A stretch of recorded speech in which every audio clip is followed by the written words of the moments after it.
Come on, flip the pickle, Morty. You're not going to regret it. The payoff's huge. I turned myself into a pickle, Morty. Boom, big reveal. I'm a pickle. What do you think about that? I turned myself into a pickle. I'm Pickle Rick.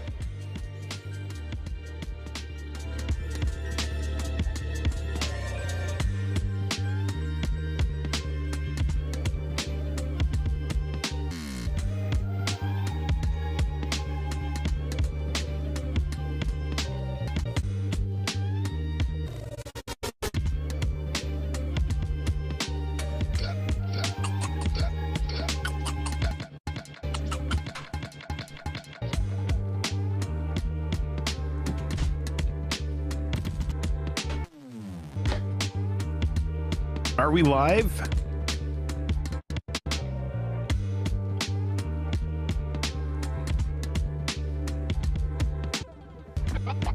Jake and Joel in the magic mix, scoring deals so slick that they can't be fixed.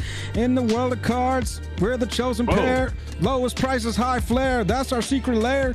Foil opportunity is our magic trick, turning commons into rare, slicker than slick. Streaming live, setting the community alight, celebrating controversy into the night. A year's gone by, time to reminisce. 30th edition wasn't just a hit or miss. We dive deep, no fear, no apology. Anniversary antics, that's our card anthology. Hello? Did you need to stop with all of the AI. Hello? How's Foil everybody chances doing? in our hands, opportunity, unwrapping secrets and unity. Tonight's the night, let's make some history. With Jake and Joel, you know there's no mystery. What is going on with you? What has gotten into you tonight? What's happening? Where is it? Show me it again. I mean, we gotta start with an all hail. Let me see crowns in chat. All hail! The stream monarch, come on now. All hail! Walter Ray, coming through hot. Walter, thank you for the $5. Yo, dude. What? Okay, so let's get to the bottom of this. What is this rap that you wrote or read, or what's going on here? I can't just be a good rapper out of nowhere, like literally out of nowhere. Never in your life, in decades of friendship, you've never heard me rap. That's kind of like where I'm at right Suddenly now. I'm a pretty good rapper. Dig into that. I took a master class. It was an Eminem master class. So okay, that's cool. I'm a fan. There were some I guess some hot fresh licks in there. Did you like that? In a couple spots. Yeah. We have a fun show planned tonight. Woo! We have mostly just fun going on over here. Just a little bit of fun. Just some fun stuff. There are so many showcase frames. I did my best to make sure that I only picked showcase frames for this tier list. There are a lot of variants that didn't make it on the list today, but I'm pretty sure we got every single showcase frame. Pretty close. We're gonna be doing something very fun tonight, y'all. We have got a live tier list. You are gonna be playing along with us. That's what's gonna happen. Are you prepared to make your mark? There is a link right there. That's gonna take you to the tier list that we are working on tonight. I'm actually gonna pull it up as well. And you get to vote along. Are they going to be able to pull up the cards ahead of time, or do they have to? They can go start voting right now. If you want to go to that link and start making your own bracket so that your voice is heard, get in there. Oh, this is pretty sweet. Sorry, I got to sip on some water. Those bars were so hot. My tongue is a little singed. Yeah, I don't. If this is what's happening with the, either you. I just don't even know what to think about it. Something happened, and I think it was something akin to Midjourney. Midjourney makes images. I was like, please generate an image of a good rap. Yeah, that's what I imagine. And it was like, here's something that's related to your niche perfectly, and no, that's fun. Chat, how are you doing tonight? How's everybody's week going? Wednesday, November 29th, 9:43 p.m. on the East Coast of the United States. I hope everybody's having a fantastic week. We got a lot of hype. We got a lot of hype on this one, y'all. We have been putting this one off for a long time. One part of this stream tonight, Jake and I have been talking about a tier list of showcase frames for maybe a year. Dude, this is sick. There's already 27 people playing on this tier list right now. There's 27 participants. So if you want to get in on this, I see some... Hang on, let me put on some chapstick so the people who only come for my lips are just satisfied. I like this because I'm not seeing any like D-level votes yet. And I'm thinking that people are actually taking this seriously, which is even more exciting. If there's one thing that we can encourage you to do with Jake and Joel or Magic, it's take it seriously. I mean, you don't have to, but it's cool to see it organically happen live in the wild. Yeah. You know? Yeah. Absolutely. Because that's kind of how I feel about a lot of these showcase frames. Is most of them are pretty good. Is the Inventions frame not on there? Is that not considered a showcase? Oh, you know, I bet it is actually like considered a showcase since it was introduced in March of the Machine. But I left it off because I left off the expeditions and I left off the Hour of Devastation frames because those, I don't know, I kind of like grouped all of those together, but maybe I should have put it on there. But we have a list. We have a good list. We have a good, solid list here. We realized when we were creating this that there was maybe going to need to be another list in the future of the other shit, because if there's one thing you can count on us to do, it's look through Wizards shits, and they provide a lot of it. They really provide a lot of it.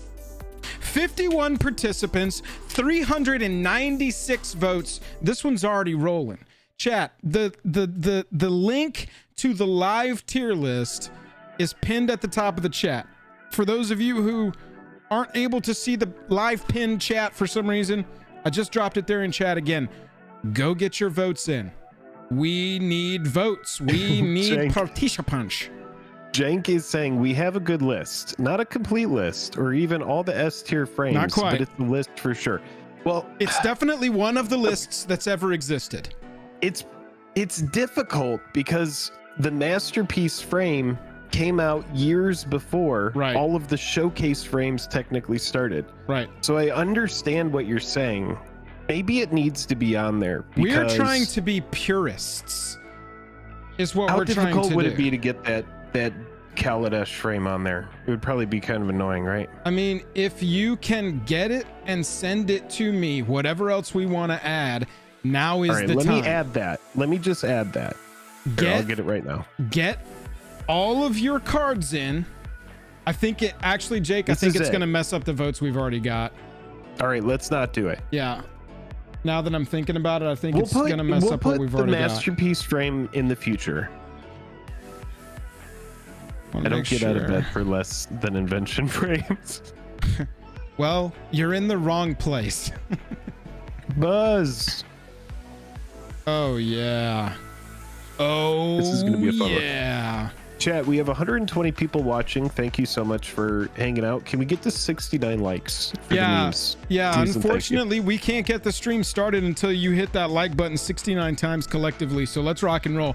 As we get started, I do want to go ahead and give a quick shout out to our sponsors on the channel. We will be talking about them in a little more depth after we get our first segment complete here with our tier list. But Card Conduit, if you want to sell your cards in bulk without wasting a bunch of your precious time, use Card Conduit. Link is in the description. Also, I just used it. It's great. Jake has got our very first Jake and Joel batch sent off to SLC where Card Conduit headquarters is, and we're gonna make a video very soon walking you through the entire process and seeing what Jake gets back. A real use case. I think it's gonna be pretty sweet. That's right. It's gonna be a good time. I sent out a bunch of my own singles, and so I used their price check tool to see kind of like what I'm expecting to get. Then I set stuff aside that I was like, you know, I'm going to keep this, or maybe I could sell this in a different avenue. But I sent out about $500 worth of stuff, and we're going to see what it comes back as. If you are shopping for MTG singles on the internet, you need to be shopping at TCG Player through our link. It's a bunch of stores competing for the best prices for any individual card. It's the best place to buy on the internet. And if you use our link before you check out, we're going to get a little kickback at no extra cost to you. So make sure you do that. We'll talk about TCG Player a little bit more. Also, got to shout out, Jake, I forgot to mention this to you. Dragon Shield has just released their newest sleeves. They just sent these to us in the mail. Jake, I don't know if you've got the stream up there. I know I'm not. Oh, hey, hang on. I can do this right here and show them to you. They have got brand new black and clear non-glare sleeves, y'all. They sent us these two right here. They are black, they are clear. Boop, boop, boop, boop, boop. There we go. Non-glare. Oh yeah, if you're playing a lot over spell table, these are definitely the sleeves you want to get. They're brand new from Dragon Shield. I don't even think these are on the street yet, but we're going to be giving away these two here live right now, right as we get going. Pretty sweet. Courtesy of our sponsor, Dragon Shield. If you're buying sleeves and you're not buying Dragon Shields, I have a question for you. What are you doing here? What are you doing here? Do the clear ones have matte side, or are both smooth clear? That is a good question that I do not know the answer to, but we can figure it out. Maybe the winner will be like, hey, open them up.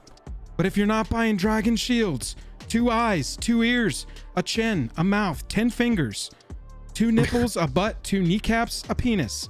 I've just described to you these Dragon Shield sleeves, and the reward for their capture, we'll mail them out to you. That was beautiful. I have a question for you. A really nice callback. Thank you very much. It's raps and Creed quotes. That's what you're going to get from me. And I'm not talking about, hello, my friend, we meet You're like very again. lucid. You're like, I'm talking about going on with you I'm today. talking about Creed Bratton.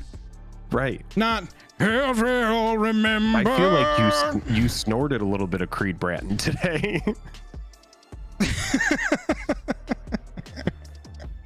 Look, hey, it's all right here. Welcome to the show. Everybody, welcome in. Happy Wednesday. Let me open up Nightbot here. Hashtag Creed, but not Creed. You know what I'm saying?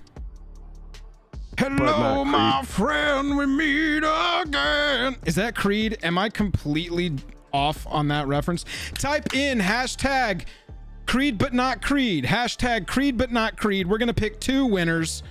I'm going to the mailbox already tomorrow to send out some sleeves that were won previously, so you might as well enter with hashtag Creed but not Creed and take home a pack of non-glare Dragon Shields, brand new. Can't even get these on the street yet.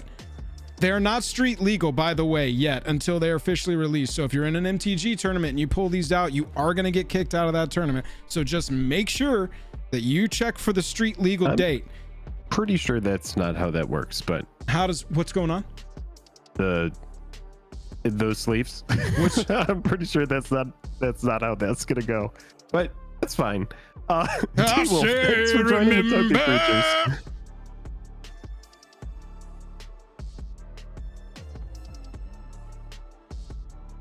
Everyone, thank you for coming out Creed. tonight. It's my sacrifice.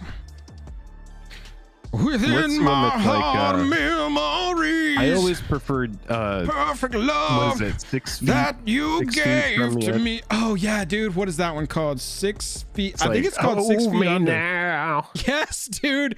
One of my absolute karaoke bangers. One Last Breath is what it's called. Hold me now. Is it One Last Breath? I'm 6 feet from the edge and I'm thinking, maybe 6 feet.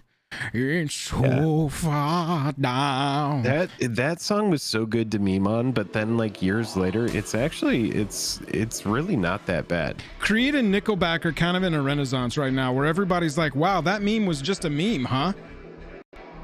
Yeah, it's like Like, I'm very medium on most Nickelback, but Creed, there are a couple where I'm like, yeah, it's just like, God, what did they call it? Butt rock? I don't know why they called it butt rock. Chad, I understand if you want to go ahead and downvote the stream. Jake just said he's medium on Nickelback.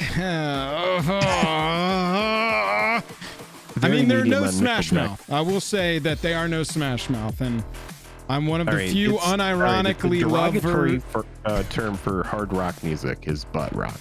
Butt rock? So we won't call it butt rock. You ever remember it being called butt rock? No, that's something that you did in your weird circles, and I wasn't invited to those parties. I would have. My entire identity would have been built around I came up with butt rock. If that's like the reality of the situation.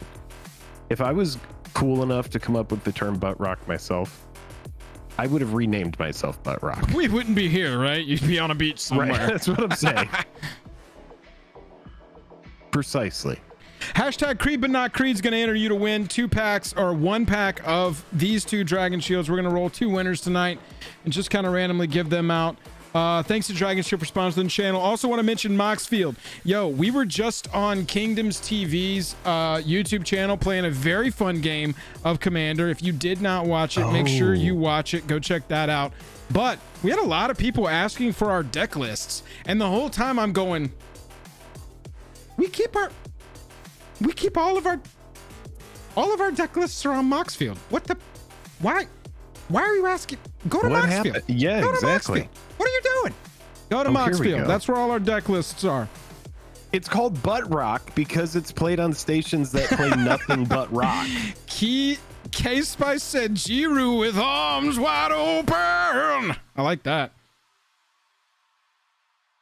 Nice 600-second ad. I'm super ultra lane medium on Nickelback. Spec, look, sometimes we get lost in the sauce, all right? Welcome to the day. Thank you for spending your time with us.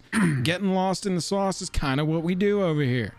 If you don't like it, learn to. You can't leave. We're not letting you. We're so close to 69 likes. And then do we start the first segment? Yeah, hashtag Creed but not Creed. If you haven't entered, you got until I randomly press for a winner. And look, if you win the Dragon Shields, you know what to do if you've been here. But if you haven't been here, I will remind you. Everyone who has been here, shut your ears for this. If you win the Dragon Shields, I need you to message me on Discord. Say, hey, my name is blank. Except you put your name in. You say, I won the sleeves on the stream tonight. This is my continental US shipping address. And if you don't have one of those, we'll send you the value. We'll work it out. Feels like forever. Whenever I hear Discord, Eric like 2.0, you're our first winner. 50% of the time I hear Dick Sword. Does that happen to you as well? No, that's just your id just coming out to play. Sir Fiery. I think so. Hey, Eric 2.0. Thank you for breaking that down for me. Eric 2.0 and Sir Fiery. Eric 2.0 and Sir Fiery.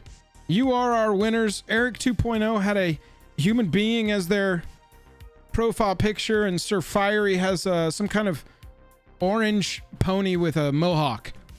That's how you know it's you. Message me on Discord. Say either I'm Eric 2.0 or Sir Fiery. Message me on Dick Sword. Don't message me there. Actually, I have a private account. Someone who is in chat that's been like waiting for that new app is just like, holy chat. They're like racing to get the name. So thank you to all our sponsors. Thank you to everybody who's here tonight. Have we gotten to 69 likes? Can we start the stream? Oh, we got there. Let's just start the stream. All right, perfect. All right, everybody get into serious mode. We're about to be filming an entire show. I need everybody who has not yet gone to Tier Maker to go to Tier Maker and get your votes in. I'm going to drop this one more time for everybody right there. that is where you go to the tier list to vote. That's how you know that we're going to have a hot time. All right. Let's swap it over. All right, Jake. Let's do it. Chat, everybody say hey to YouTube. We do want everybody who's not here live with us to feel welcome, but they need to know they should have been here live. So everybody go, hey, YouTube, should have been here live. We got to hang out and hear Joel sing Creed songs. And rap. I don't know who that was. Neither do I. You remember that cold open in Community where the dean is dressed up like a peanut bar and he starts doing a cute little rap and then it breaks down into a really hardcore rap and then he just starts crying and he's like, I don't know what that was. That's kind of where I was earlier in the stream. I think so. Everybody say hey to YouTube. Here we go. All right, let's start this thing off. Jake, there are a lot of showcase frames in MTG. So many different frames that we have most of them. These are the specifically showcase frames. And we're going to make a tier list here with the community tonight. Let me move Bone Crusher out of the way for a second so you can see what we've got. We've got live voting happening right now with our live chat, who I think is saying hey to you if you're watching this after the fact. Everybody has been live voting on this poll for the last about half hour, and we are going to see where the community falls and where we fall. Spectre, thank you for the 10 gifted. Jeez. Wow. Yeah, real quick, Spec. Oh! Nifty gifties. Give us the turtles, Spec. Yo, everybody, right now is a perfect example of why when you're here, we love our lurkers. But clicking that like button, saying something in chat, that makes you more likely to get a gifted when somebody dumps a gifted in. Spec, thank you for the gifteds. All 10 of you who got a gifted, you better say thank you. We can track who said thank you and who did not. We can't, but it's honor system. We will do our best to track it. How many was it? 10 gifted? Sorry, I got to change this. It's 10. Yeah, 10 gifted. Wow. Nice little 30 bomb. But yeah, we're going to go through every single showcase frame here, with the exception of the invention frame. Sorry, Jank. And we've got a lot of them. We went all the way back to Throne of Eldraine, which is when showcase frames officially started. And Throne of Eldraine came out in October of 2019. So we're going to start there. And yeah, people are voting. Everybody's voting. We have a lot of people participating. So thank you to everybody who is here live. And yeah, we're going to rank these frames. It's going to be a great time. Chat, just a reminder, the tier list, if you still want to get your votes in, the tier list is pinned at the top of chat. Go there, make your own bracket. It'll give your votes to us, and we will take it. By the way, Crown's in chat. All hail. Spec, new stream Monarch. All hail. Outgoing Monarch, Spectre. Walter A. All hail. Spectre. All hail the stream Monarch. All right, Jake, let's start with Bone Crusher Giant. Starting us off strong here with the Eldraine fairy tale looking. This is, I actually have all of what these are called. Oh, you got the names. So this perfect. I what do we got the here? Names down for all of them. So this is the storybook frame. This came out in 2019. This is from Throne of Eldraine. And for me, this is like a solid A. I remember back then I was so excited for these. I bought a bunch of cards that were common and uncommon. I was like, these are crazy. These frames are different. And look at where we are now. It's fun to look back though and remember how I felt about it. It doesn't change how I feel about the frame though. It's still pretty cool. I would rank this at like an A. I'm with you on an A actually. I love how we've got the book shape down here. It's very fairy tale-y, bringing you into the story. It's not too busy and it's not too far from an MTG card without being far enough to be like, nice, you took it all the way there. I don't like these frames that sort of live in the middle And this one does a really good job of establishing its identity, setting the stage for the entirety of this plane. Hardcore with you on A. I think we can just go ahead and drop it on A. Looking at our votes, we got a really even spread between S, A, and B. Nearly 30% of our voters each chose one of those. But for us, Bone Crusher Giant is going into the A, and we are moving to, Jake, what's the official name of this one? We are moving into the Constellation frame from Theros Beyond Death. You have a special connection to this frame, right? I picked Thassa God of the Sea just because I have a lot of that card. And yeah, I remember I was buying a lot of the Secret Lair Theros Volume 2 trying to find the Stained Glass Narset that was like the Stained Glass War of the Spark Planeswalkers that were in the first wave of Secret Lairs as the secret card. And so yeah, Thassa, this one I'm kind of like A or B as well. I kind of hold these early frames in like higher regard than some of the newer stuff just because it was early on. So for this one, yeah, I'd probably go with like a A or a B.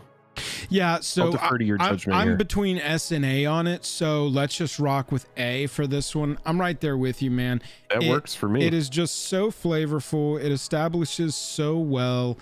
It's so tied to the plane without being overwhelming. Like really, all this frame is starry regular frame, new legend frame, and cool art that has a translucent text box so that it sort of has this universal feel all the way throughout. Big fan. I don't think it's an S. I don't think it's a B either, so I'm right there on A. We agreed with chat on that one. They also voted it. Oh man, this one's a mutate, Jake.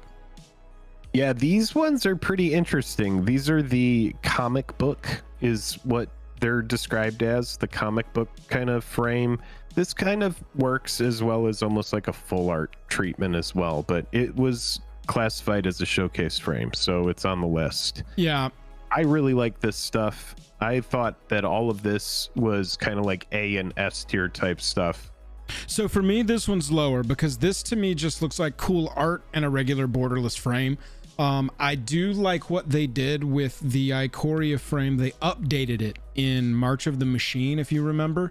And we got the like crystals on the thing, and it was much more thematically tied to the plane while also using the graphic novel style art.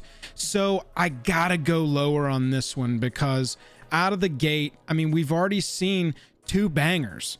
We are well into they know how to do this, and then I feel like this one's a step back. They didn't have the new updated Ikoria frame at this time. So are you comfortable giving this one a C, or do we need to compromise on B here? I think I would have to compromise on a B. Okay, let's go with B here. Looking at chat, we got A's, 35%, but we also got a quarter of the participants here that said it was a C. So this one's a little polarizing. This is kind of like how you and I see the card. Exactly.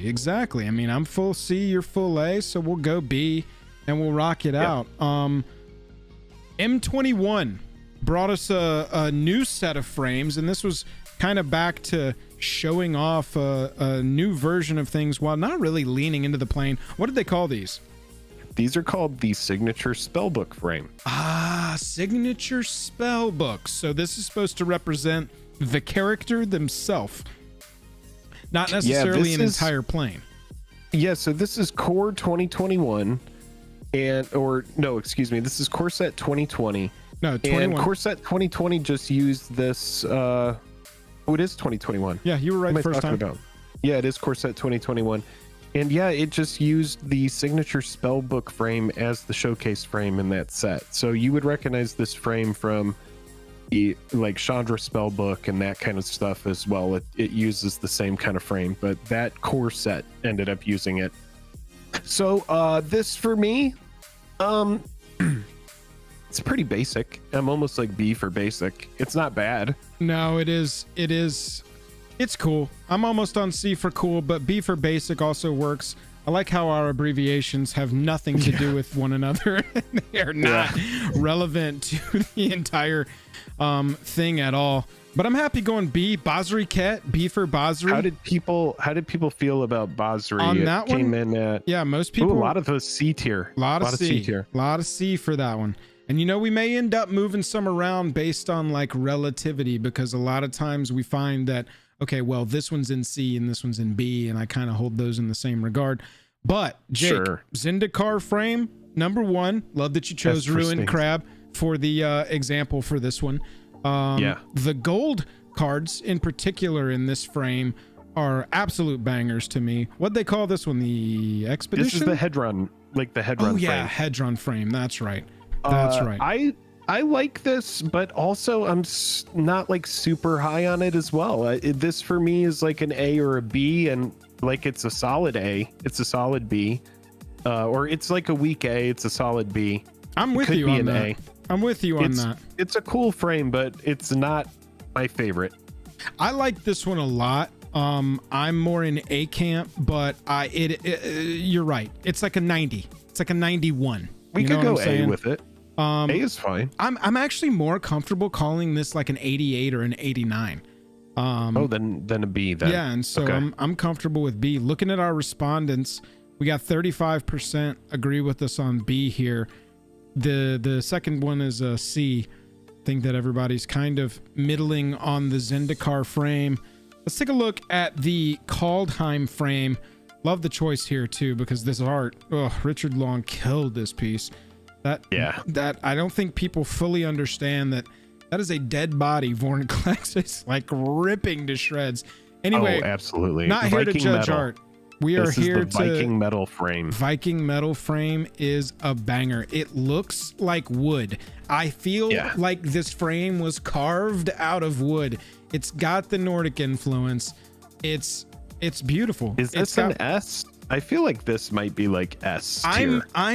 If it's not 100, this is a 98 or better to me. This is so high up there. I'm happy to call this our first S if you want to. Chat, what do we think? It's either an A or an S.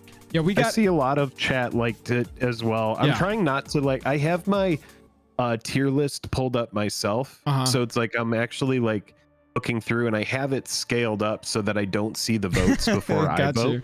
Yeah. And so like when I scroll down, I'm like, oh, okay, so 29% voted S, 33% voted A. You know, I was leaning toward A or S, and I'm fine with either. Let's call this one S, and we can adjust it if we hit another S where we're just like, this is a banger. You cool with that? Thank you, Clayton. Yeah, let's go with it. Vornixlex on the S. Now, oh baby, here we have this mystical archive, right?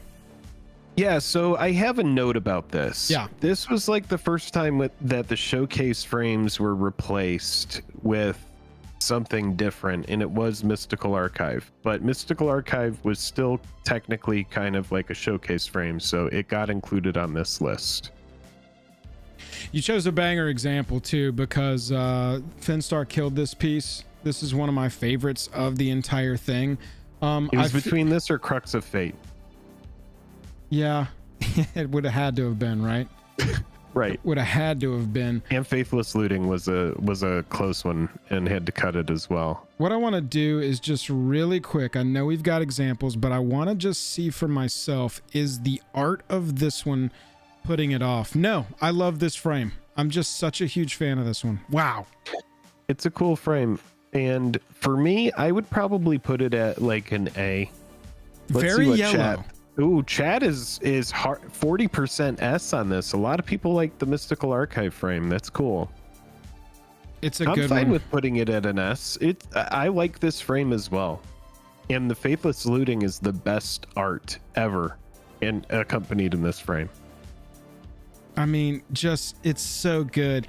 It's like they even told him, they were like, look, y'all, these frames gonna have a lot of yellow. So we need gold, we need blues, we need blacks. Reds look really good in this frame. I mean, goodness gracious. Look at that. Even the greens look fantastic. Yeah, they just chose such a good look for the Mystical Archive. I gotta go S on this one, Jake. Yeah, this one was April 2021, and then next up in June of 2021, we have Modern Horizons 2 bringing us the sketch treatment. This one's going to be polarizing. This is the first supplemental set to feature showcase cards, which is pretty cool. Shout out to the wiki on this, because that's where we got a lot of our notes for these as we were pulling these. But for me, I don't like it very much. I'm very low on these ones. I was reading an article about these showcase frames a day or two ago when we decided we were going to do this segment, and that article rated this in their top 5 of all the showcase frames ever.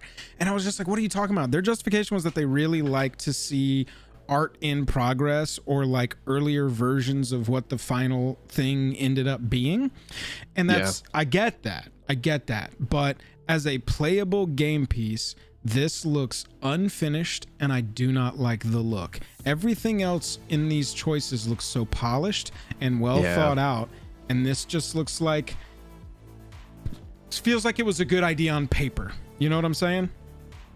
Yeah, 12% of chat said S on this, and then this ended up being 29% D and 21% C. Yeah, I'm down to put it at D, because I'm very low on it as well. It's and I picked like the best card, as well for it, just where it's like, it's Esper Sentinel. Sure, it's a great card, but set that aside. Right. It really does just kind of look unfinished. Yeah, you and I are on the same page on this one, but I want to point out, DNR says it's an A for me. Yeah, exactly. Yeah, totally. S and A. 25% of people said either S or A. 29% of people said D. When I said it was polarizing, this one has the least clear, like, that's the winner of these as far as the 148 participants that have gotten their votes in on this tier list. So yeah, I mean, for me and Jake, this feels like a D, and we need to mark it as such. Dungeons and Dragons. So what do you think, Jake? Does this frame only appeal to fans of this IP, or do you like this? All right, so this is the classic rule book frame. I like it. It's very specific. It's extremely compared to like the other frames, this really it stands out, right? It's also kind of like monochrome as well. It's very like just this kind of like beige looking. Sell it harder, buddy. Like it. Sell it harder. I mean, I like it. I like how beige it is. Yeah.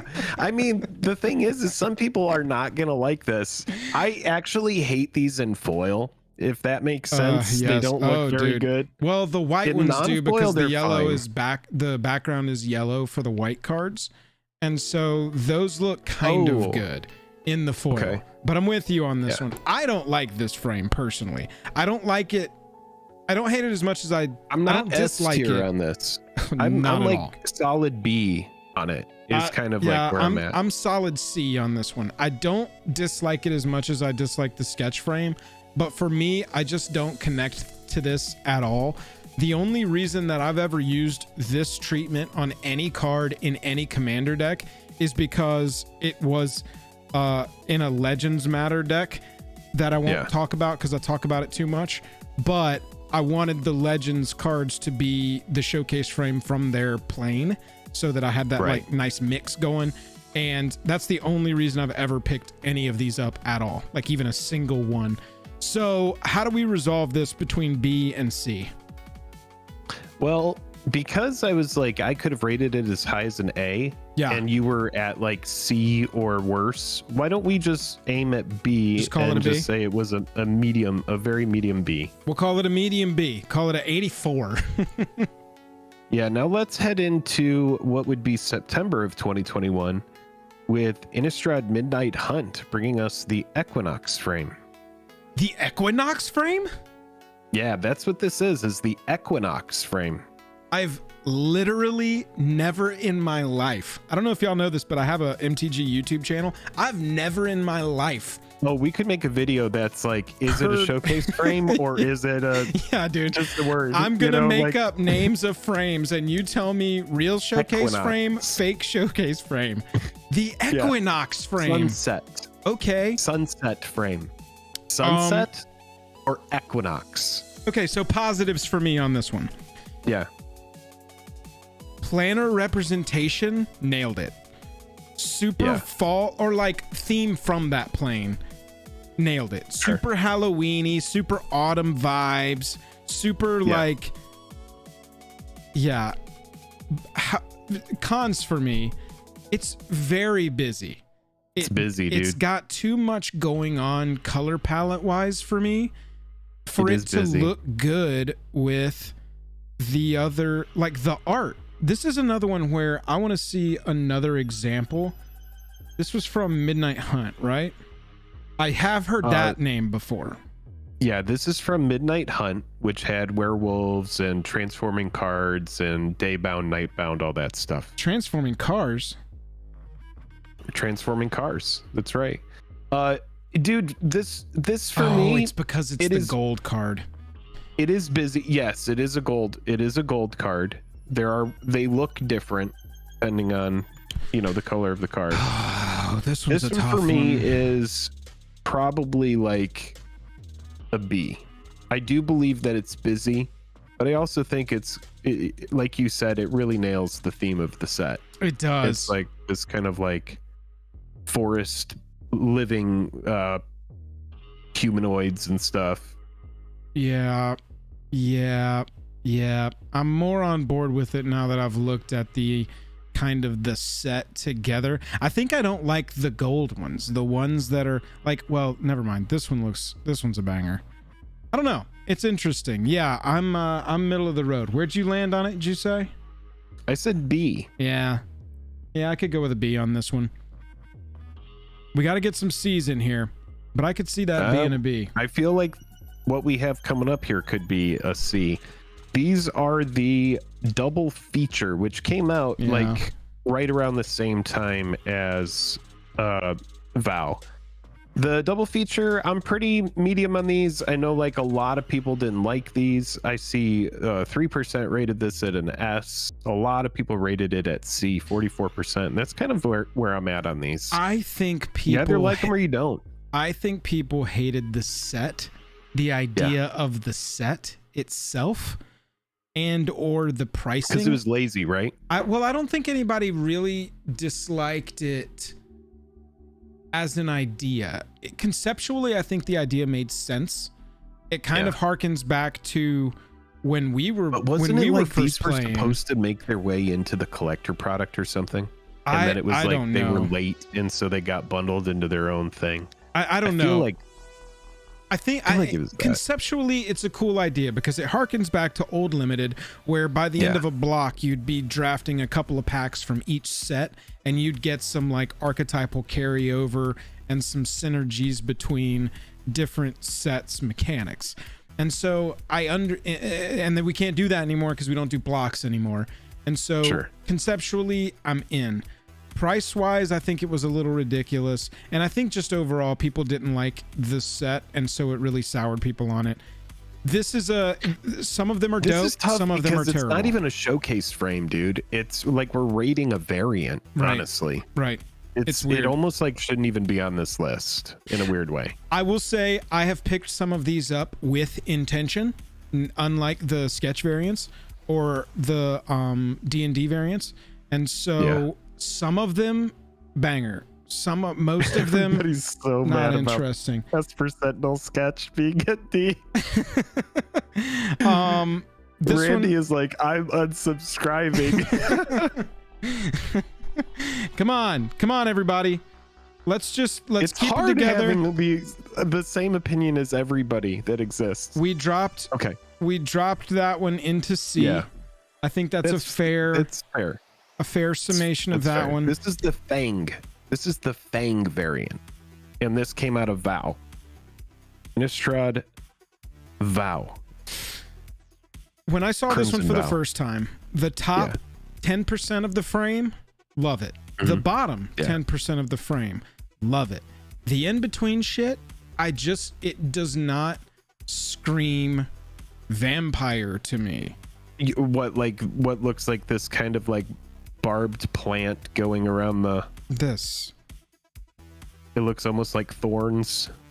I bought a few of these for my Edgar Markov deck because they were the coolest looking treatment. I do like this treatment. I think it's dark. It's just it's almost like dark too. The card looks like just, I don't know, dark. It's like I like it. Weird. I like it from here down. Yeah. And I like the fangs up here. I get that.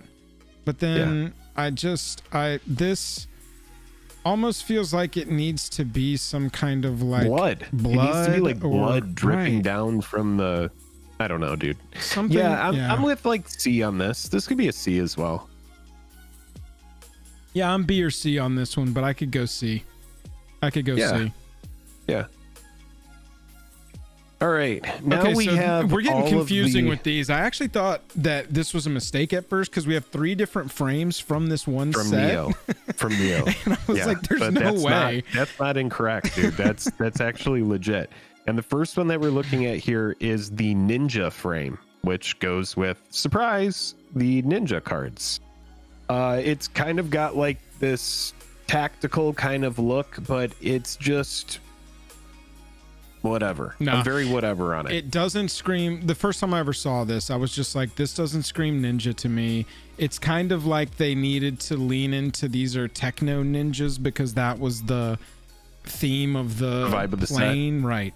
And so we had a more technological feel to these with the ninja frame, but we have sort of a techno. I don't know. It just, for me, this one's a weird one.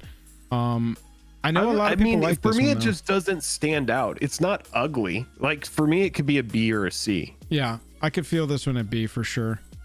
I'm with you on B for Peter's this one. like, S tier to me. Oh, you guys.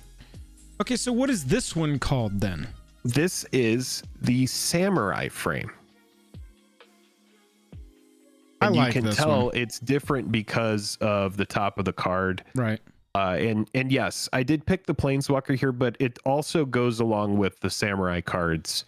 And I believe those might be legendary creatures as well. I would have to look more into it. But yeah, I like this frame as well. This one for me could be an A. It's pretty sweet. I'm going to just real quick see what our other examples of this one are. Sure. Okay, so we've got I see those. These are the alternates. Edged, so they're up here then. Ninja frame. Okay, here we go. No, it is literally for ones that are actual samurai, because you've got... Okay, so the promos... Oh, I went down too far. Yeah, it gets really confusing. I mean, the wiki page was extremely helpful because after you get past the samurai frame, we also have a soft glow frame, and all of these came out of February 2022's Neon Dynasty. The ninja frame looks cool in the gold, I will say that. Okay, so here's the samurai frame. Yeah, I mean, I think this one looks tight.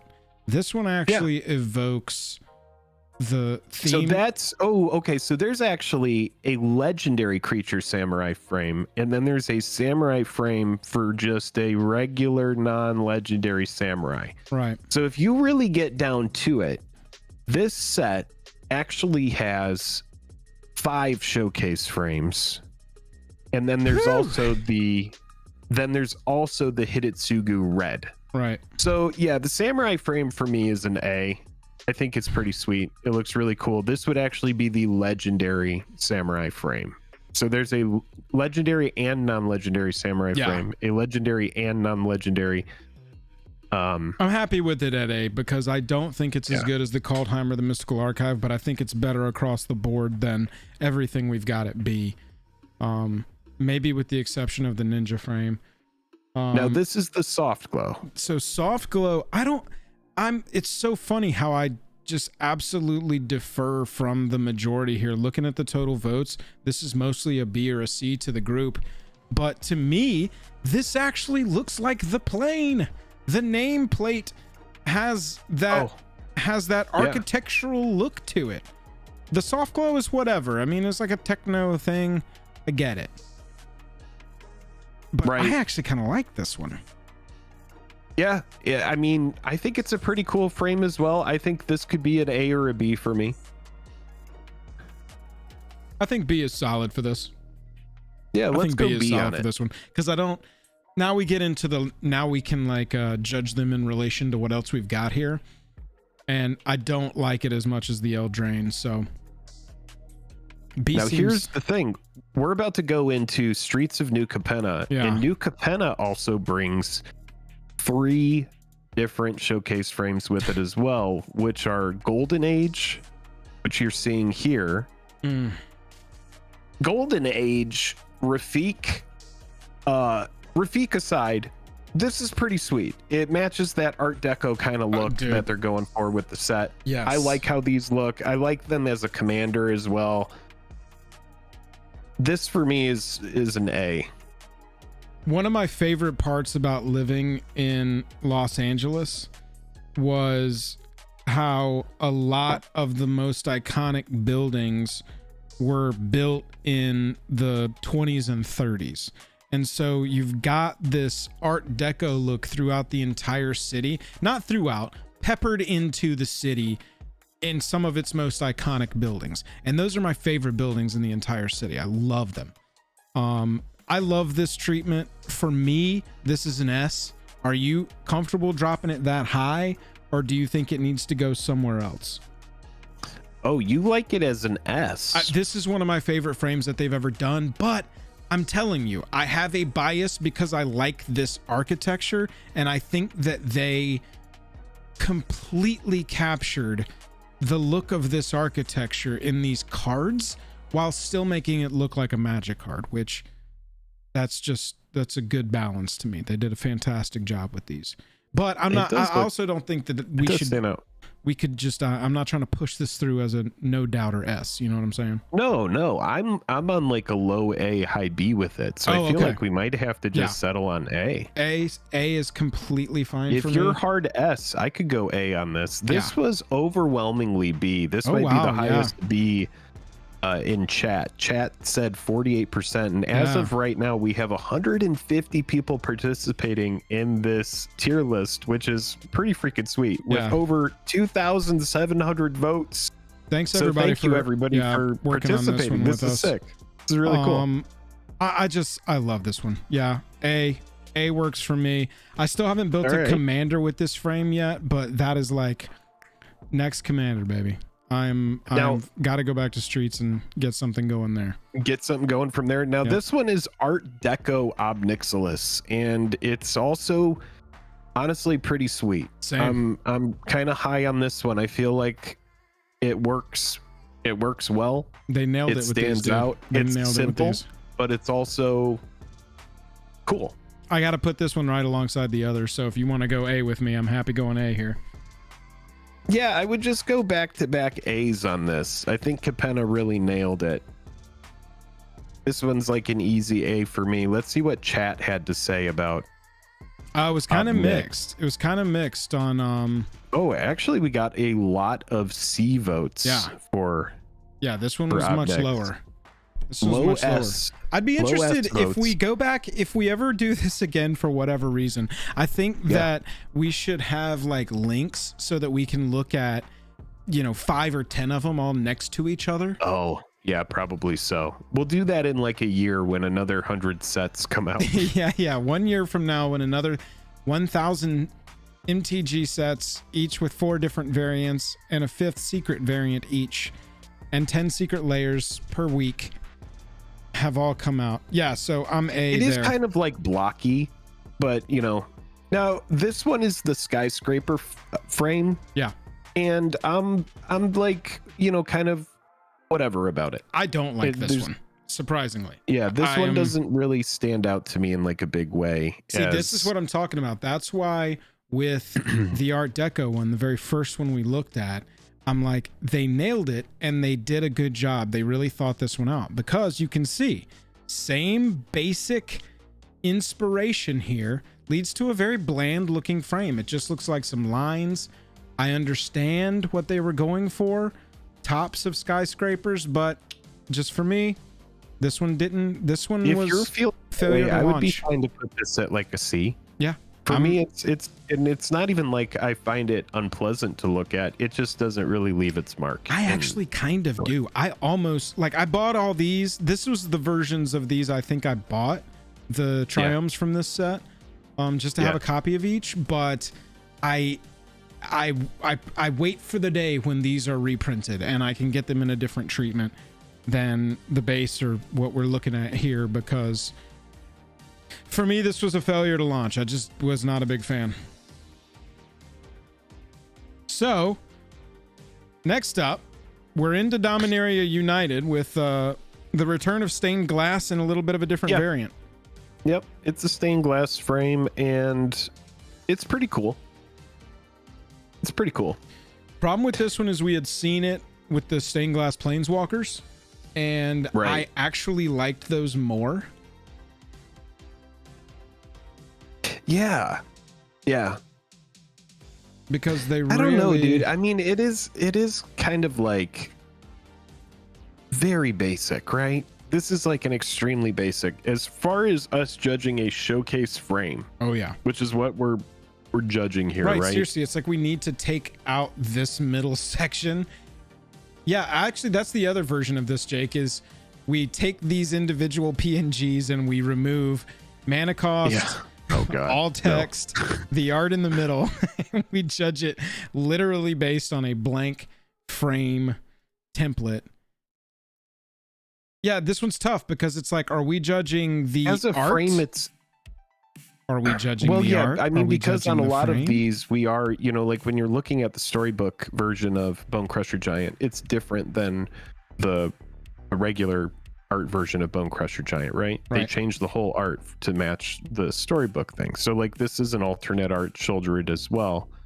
It does have kind of like an extended art thing going on the sides in a way. Or no, not really. It just gets rid of that frame.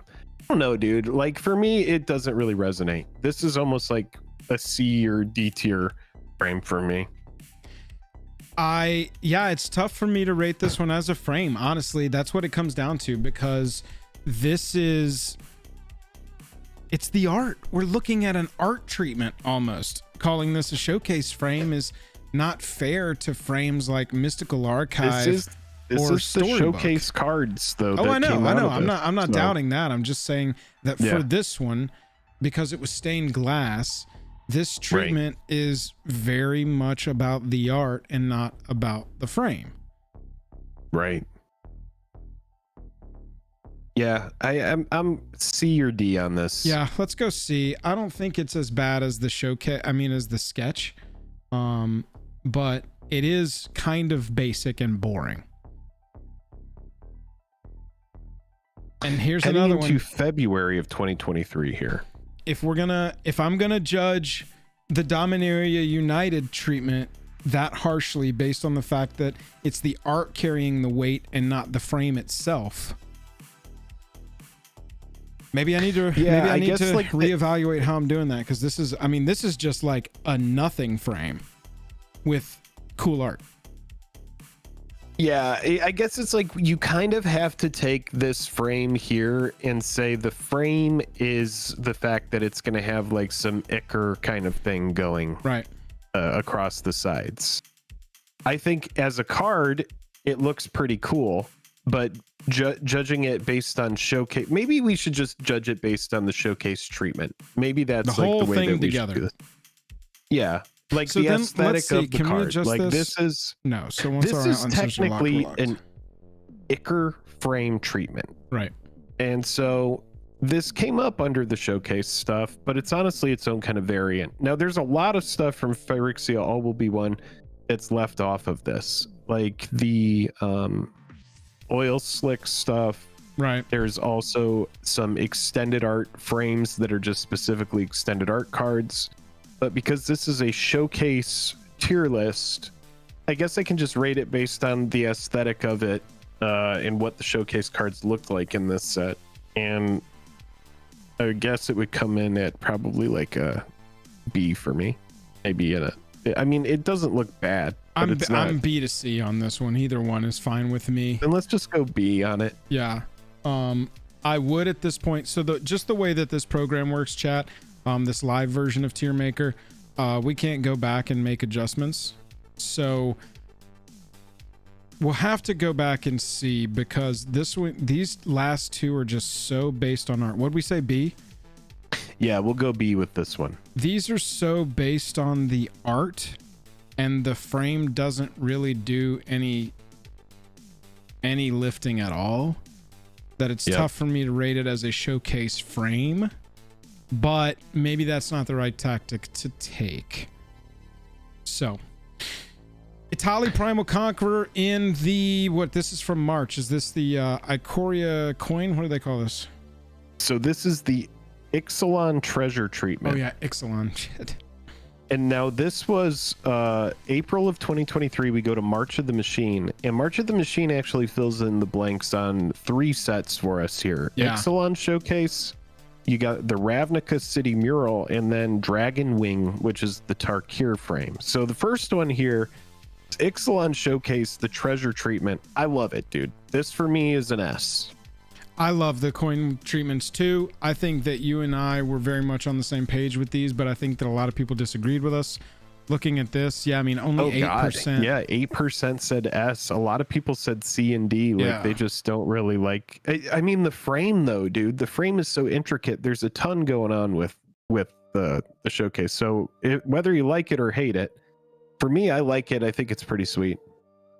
I'm gonna go officially a B on this one, because I don't really understand completely what's going on in this section.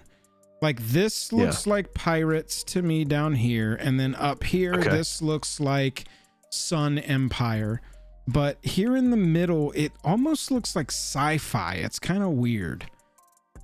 And there's nothing about Ixalan that says anything sci-fi to me. No, I was actually going to say A, because as a whole, just looking at this, the first time I saw it, I was like, that's the one. I love this. I bought a Captain Lannery Storm. Look the same F.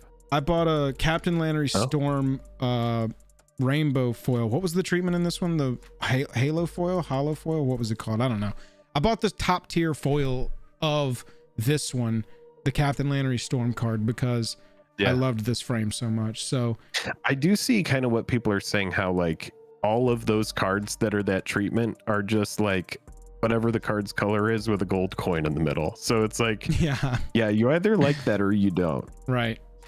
So if you're saying an A, I'm down to say an A, and we could just put it at A. Yeah, we'll rock on an A. And then up next we've got the Ravnica City Mural. This is Boroborigmos and Philithip. Shout out to Jank. Yeah, it's got like the city kind of thing going on for Ravnica. That's our review. It looks I like it, but at the same time, I don't like it, if that makes sense. Halo it's weird foil. because Thank you, Fulgor. Yeah, I don't like this one. It's fine. It's fine. The first time they showed it to us, I was just like, bah. It's too much. It's too much. It's too, like, I can't, it's hard to parse what's going on in here. I think maybe that's why I like this one so much, because it's like, boom, that's a coin. Yeah. But on this one, it's like, it does kind of give the creature a larger than life kind of feel, almost like they're attacking a city that's in the foreground. Yeah, but they're not attacking Ravnica. They're like defending Ravnica. I know. I'm just saying. I get what you're saying though. Yeah, for sure. It gives it like a towering feel, a larger than life feel. I can completely get behind that. I would be fine with a B on this. Yeah, I'm at B or C. What did everybody say? Oh, okay. So most everybody was at B or C. More than half the people said this is either a B or C. So B. we finally agree with Chad on something. Next up we had this one. This is the Dragon Wing frame, which is going to be when we go to Tarkir in the future. This almost feels like the sketch treatment from Modern Horizons 2, though. It's like, yeah. it kind of sucks because the frame isn't that bad, right? The frame is actually kind of neat. You got like a dragon kind of vibe going on, but the look of like the unfinished art on it, I don't know, dude. Like, I'm at C maximum on this. Yeah, I've got to go look real fast and just double check because I want to see if every single version of this treatment was a. There's only a couple of them, and they are all kind of like this faded out thing. They are all kind of black and white. Yeah, there's only a couple of them that came out. There's like a Goreclaw, I think, that also got it as well. If you want to look at Goreclaw. Yeah. Oh yeah, here's the showcase. Yeah, like if you look at the Goreclaw is actually neater because it just looks like this like sketch of like profile of a crazy bear.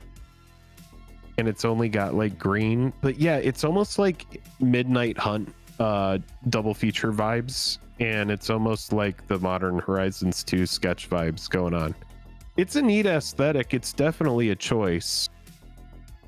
Oh, it's from the Multiverse Legends. Got it. Yeah, it's the Multiverse Legends slot. I don't like this one. Yeah, I'm at B or C on these.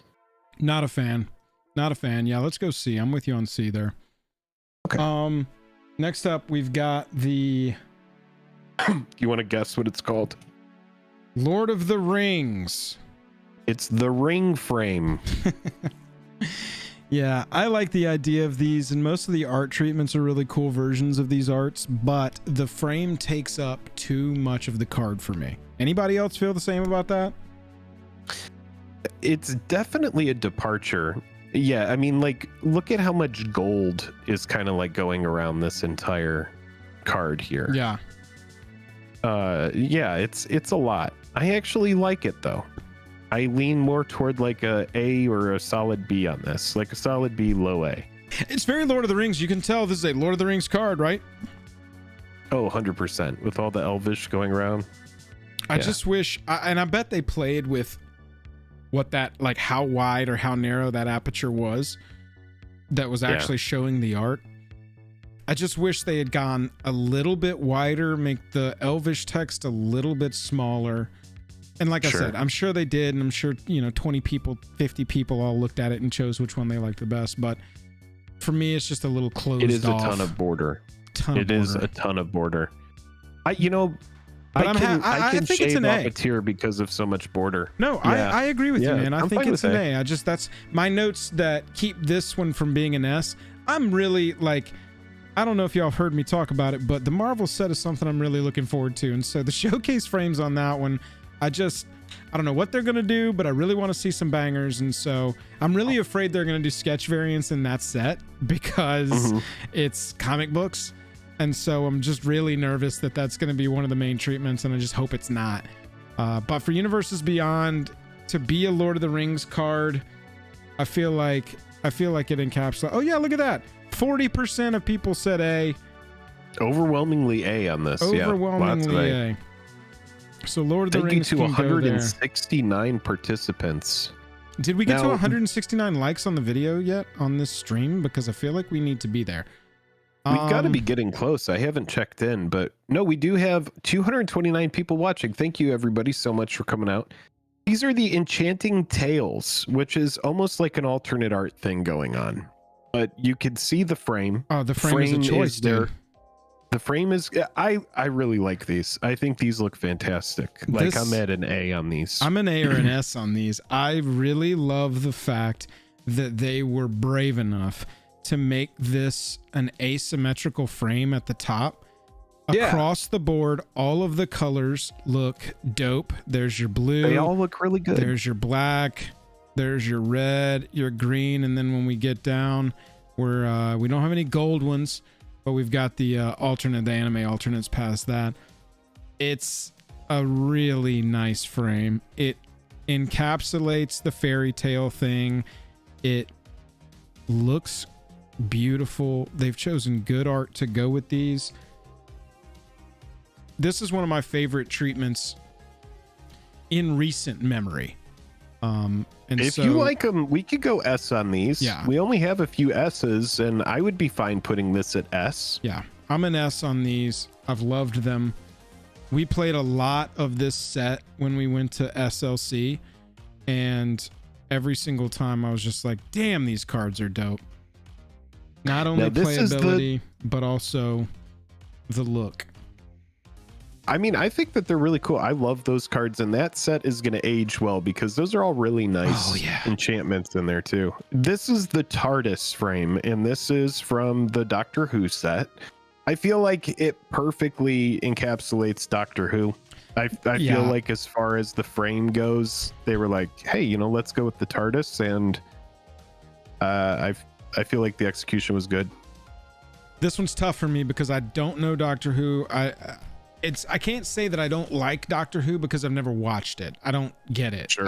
It's not my thing. I've never seen it. Yeah, if it's not your thing. And so I don't identify with this. It's very blocky looking. It looks like maybe they were going for an Art Deco thing, but it's all based around the design of a very iconic, what do we call it, vehicle?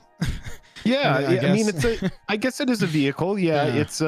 It's a transportation device, and it is a blocky thing inherently, right? Because it's like a phone booth. Yeah, it's a call booth.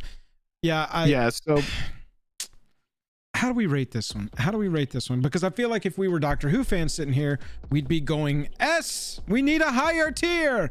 But as non-Doctor Who fans, I'm like, if I was to go buy a card from this set, I don't think I would get this treatment. And so that's really telling to me. You know, it's almost hard because, you know, like I'm not a big Doctor Who fan, but I don't not like it. I would give this frame probably like an A or a B. I think it executes the idea of what they're trying to do well. I think if they were ever going to do a frame like this, it works in this set.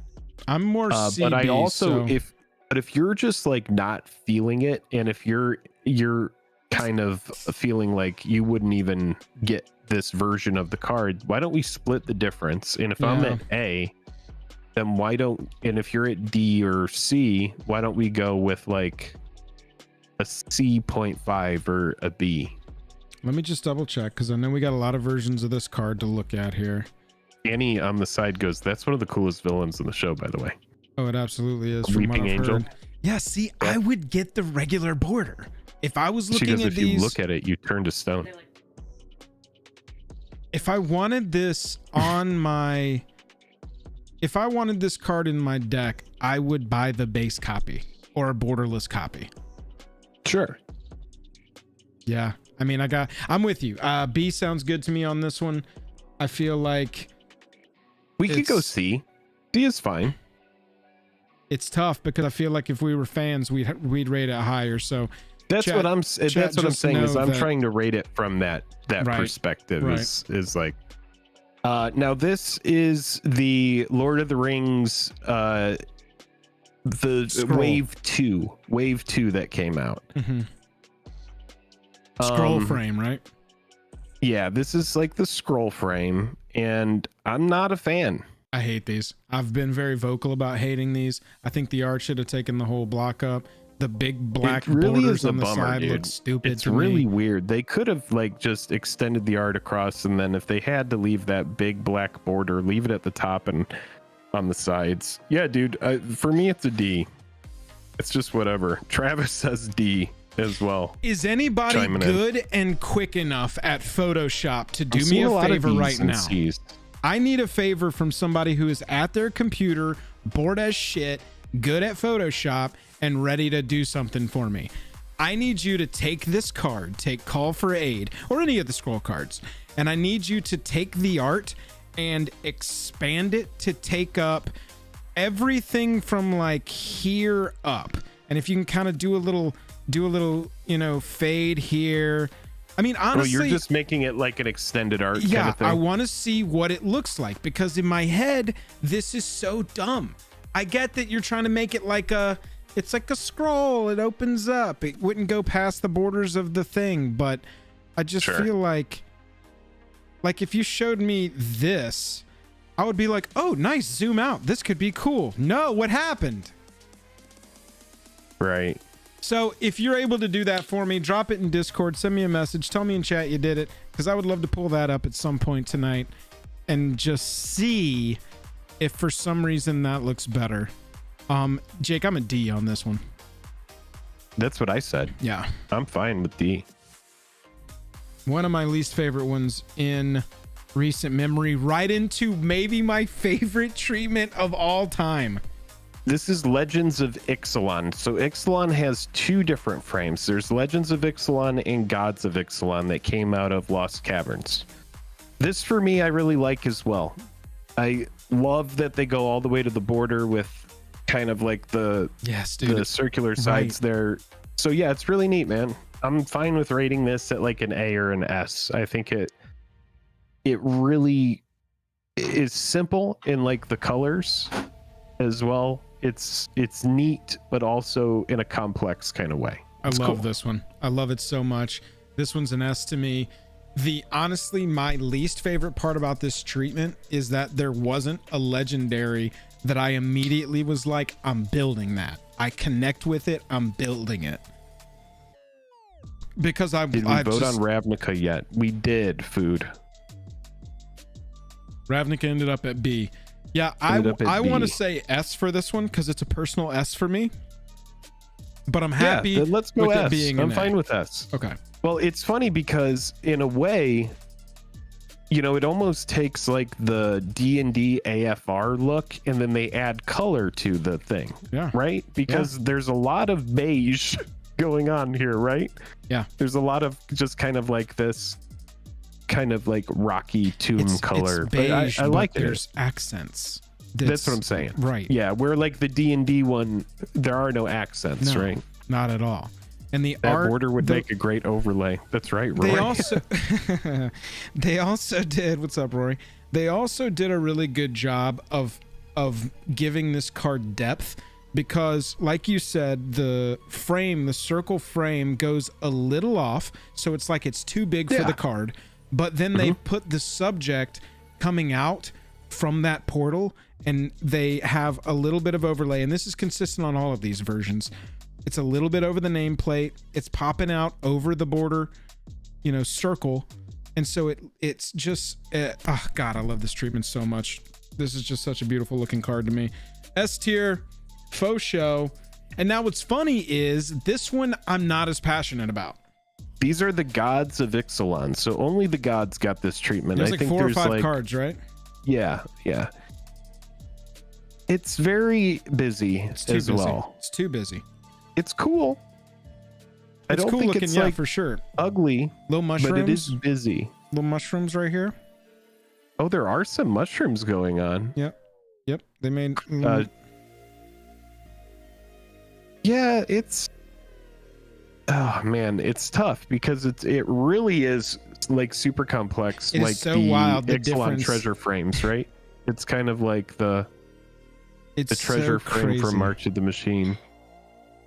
How two very similar looking things can just have some slight adjustments, artistic touches, add some depth, add some a dynamic feel to it. It's almost like there's so much going on that it takes away. Like, imagine if they took away that like almost like inner border there behind the subject. Exactly. Yeah, that. And then just left the rest. Push it back somehow with a drop shadow because I don't hate the complexity of the border. I mean, these are like tombs and caverns that they're temples, right?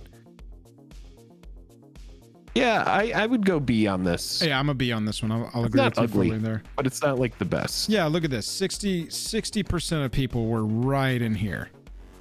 Yeah. A to B. That's kind of where I was on it. And then March of 2024, we have we're looking ahead, chat. We're looking a little ahead. Looking ahead. This is the last one on our list, and this is the Pip-Boy frame from the Fallout set. I like it. Yeah, I think it's simple. It's also kind of complex, but at the same time, it's not too busy. You know what they did on this?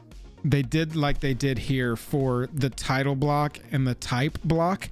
They changed the font. Looking at these, just glancing through. Did they? They very rarely change the font to be part of the entire thing. But when you get to this one, they have changed the font to be part of the look of the entire card. It almost looks like a completely different game. It doesn't. Right. That was where I was going, is that to me, this doesn't look like a Magic card anymore because they made that choice. And it's kind of funny. I've got a weird dichotomy going on because I don't dislike the choice because it's so rarely done. Take the chance and do something new. I'm fully in support of that. Yeah. But you combine the font change with the way that the art looks like an old CRT monitor, which again, I like the choice. I understand the choice. I'm not knocking the choice. I'm just saying that altogether, it makes a card where I'm like, I'm very middle here. Jason says, it seems some cards are judged on the art and some on the frame. Why do we keep bouncing back? We're doing our best. Jason, we're trying our best. Travis makes a good point too. I feel like you can't dislike. Makes a good point. Right. Right. And that's what I'm saying. Do that. That's what I'm saying. I'm trying not to do that because based on frame, like art aside, and text aside. No, but see, how far do we go? How far do we go? You can't. It's about the aesthetic of the entire thing. Because looking back at like the Phyrexia one, if we were judging this, if we were taking the font off, if we were taking here, let's pull it up. If we're taking the font off and we're taking off the frame itself, there's nothing left to judge. It's just the art here. I feel like we have to say we're judging the entire aesthetic of the piece. Because it's showcase. It is the showcase card from the set. Travis said you can't it's weird to dislike the Doctor Who one and then like the Fallout one. I'm saying I don't really like the Fallout one because I don't feel like it looks like a Magic card to me. But okay, so answer me this. The Doctor Who one has different text too, doesn't it? It has a different. Well, they only went with the title block and the type block. The the Bellerin font is, I think, the text box is Bellerin, but the type block and the title block are different, whatever the Doctor Who font is. And so I feel like for this one, I'm at B. Yeah, I'm at C or B. Yeah, I'm at B. But these are going to be polarizing, especially the Universes Beyond ones, because Fallout fans right now are malding super hard that we're not calling this an A or an S. Because I do think, and this is what I was going to say, it's a weird dichotomy because it's not ugly. And chat, tell me if I can approach it this way. I think, appreciate all the choices that were made for this while not generally liking how everything turned out. I want to say that I can like the individual choices, the CRT art look, the text font being different, and then the kind of like chunky, rustic, apocalyptic frame look to make it look like a Pip-Boy, which they nailed. But overall, I'm just like, I'm very middle on it as a overall card. Yeah. That's where I fall on this one. So B? B is where I'm willing to rank it. Just a little bit better. So, going back through, it looks like our... okay, so our S tier... Let's look at the total results for all 176 participants here. We have got... Spectre said, Joel, I love your choice and it's bad. Our list versus y'all's list. At S, we had Kaldheim, Mystical Archive, Enchanting Tales, and the new Ixalan. Y'all had Constellation. So we agreed on Mystical Archive and Kaldheim. We did not agree on... Here, we can make this a little bit bigger now. All right. We did not agree on Wandering Emperor. I think we put Wandering Emperor down one. It's not letting me click. Sorry. Here we go. Yeah, we had Wandering Emperor at A. Okay. And y'all put it at S. Our other S was Enchanting Tales, and y'all put that at A. So generally, we're all on the same page about our best that there's ever been. Where did y'all put the... Oh, wow. Y'all put this one down here at B. So overall, the group thought this was a B, and we named it S. That's the biggest variation for our S's. Looking at our A's. Yep. We're right there on Bone Stalker, or on Bone Crusher. We were much lower on the Stained Glass. Oh, the Stained Glass was an A for total results? Yeah, our group, our community thought that this was an A. We put it at C. And this is going to be the most incorrect one, like how we approached it, because we can't change just the way that this Tier Maker Live works. We can't change our answers once they're locked. And so we judged this one very harshly on the frame is nothing and it's completely carried by the art. Whereas I feel like I would actually move the Shieldred, the Stained Glass, up into B, potentially A, as an overall aesthetic choice. Yeah.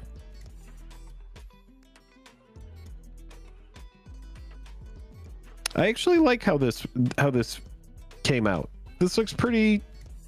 Wow. This looks pretty good. This is the most shocking one to me, is that people really like this scroll frame. There's actual pull behind this one. Nobody likes sketches. Let's look at the other end of the spectrum. Sketches, big thumbs down. Oh, we didn't like the skyscraper treatment. Yep. As a group, we weren't super high on... The coin ended up lower than where we had it. We were way off from the community on that one. Got our midnight... what'd you call this? Double feature? Yeah, the blackout double feature, whatever you want to call it. And then this one we put at B, but we put it at B after we looked at more from the set. And I feel like the community probably pulled this one straight down on how that individual card looked, which of that set, Arlen the Pax Hope is probably one of my least favorite looking ones. But overall, y'all, showcase frames tier list. We've been talking about doing this for a long time. We did it. Thanks everybody for participating in this. If you weren't here live, you got to be with us live next time, Wednesdays at 9:30 Eastern. If you are here live, hang out for just a second. We ain't going anywhere. We'll do a variant tier list in the future. It'll be great. Oh yeah. Oh yeah. Oh, Chatsky, how's everybody doing? I will go ahead and talk about Card Conduit really quick. Yep. I'm gonna take a quick bio while you do our start our sponsored segment up. Chat, we have still got to talk about the 1 year anniversary of 30th anniversary. We got some discussion to have on that one. And then just a reminder to you, Joel, that I will have a... I'm looking. Okay. So yeah, I'm going to talk to you about our sponsor, Card Conduit, right now. And then I'm going to take I'll do a quick small break after I get done with that. And then we will jump on in. Card Conduit, I just sent out an order to them, and Card Conduit is a great resource, and they are our channel sponsor. Brody says, Jake, flash some Amano boxes after the ad read. You got it. I will do it. So yeah, we are sponsored by Card Conduit. They are a great resource for selling Magic the Gathering cards. And they have different tier service based on the amount of work that you do. You are going to be sending your cards to them, and it is a buy list type situation. What's really cool is they have a price checker. They have a tool that you can use.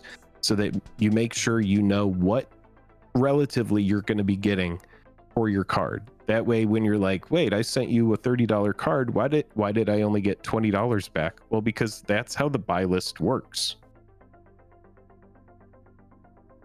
So at Card Conduit, you're going to organize your cards, or you don't have to. If you don't organize your cards, they're going to take a larger fee. If your cards are super organized, everything's over $1, and you can use some of their different services where you can get the fees down to as low as 2% or even no fees. So it's a pretty sweet kind of thing that they have going on at Card Conduit, and I'm a big fan. It was really easy to use. I sent all my cards out, and now I'm just waiting to hear back from them. I have everything set up with direct deposit. So once my cards go over there and they buy list them out, I'm just going to get paid. And so if you want to check out Card Conduit, really good service, really fun, easy to use, and yeah, you can make a little bit of extra cash around the holidays.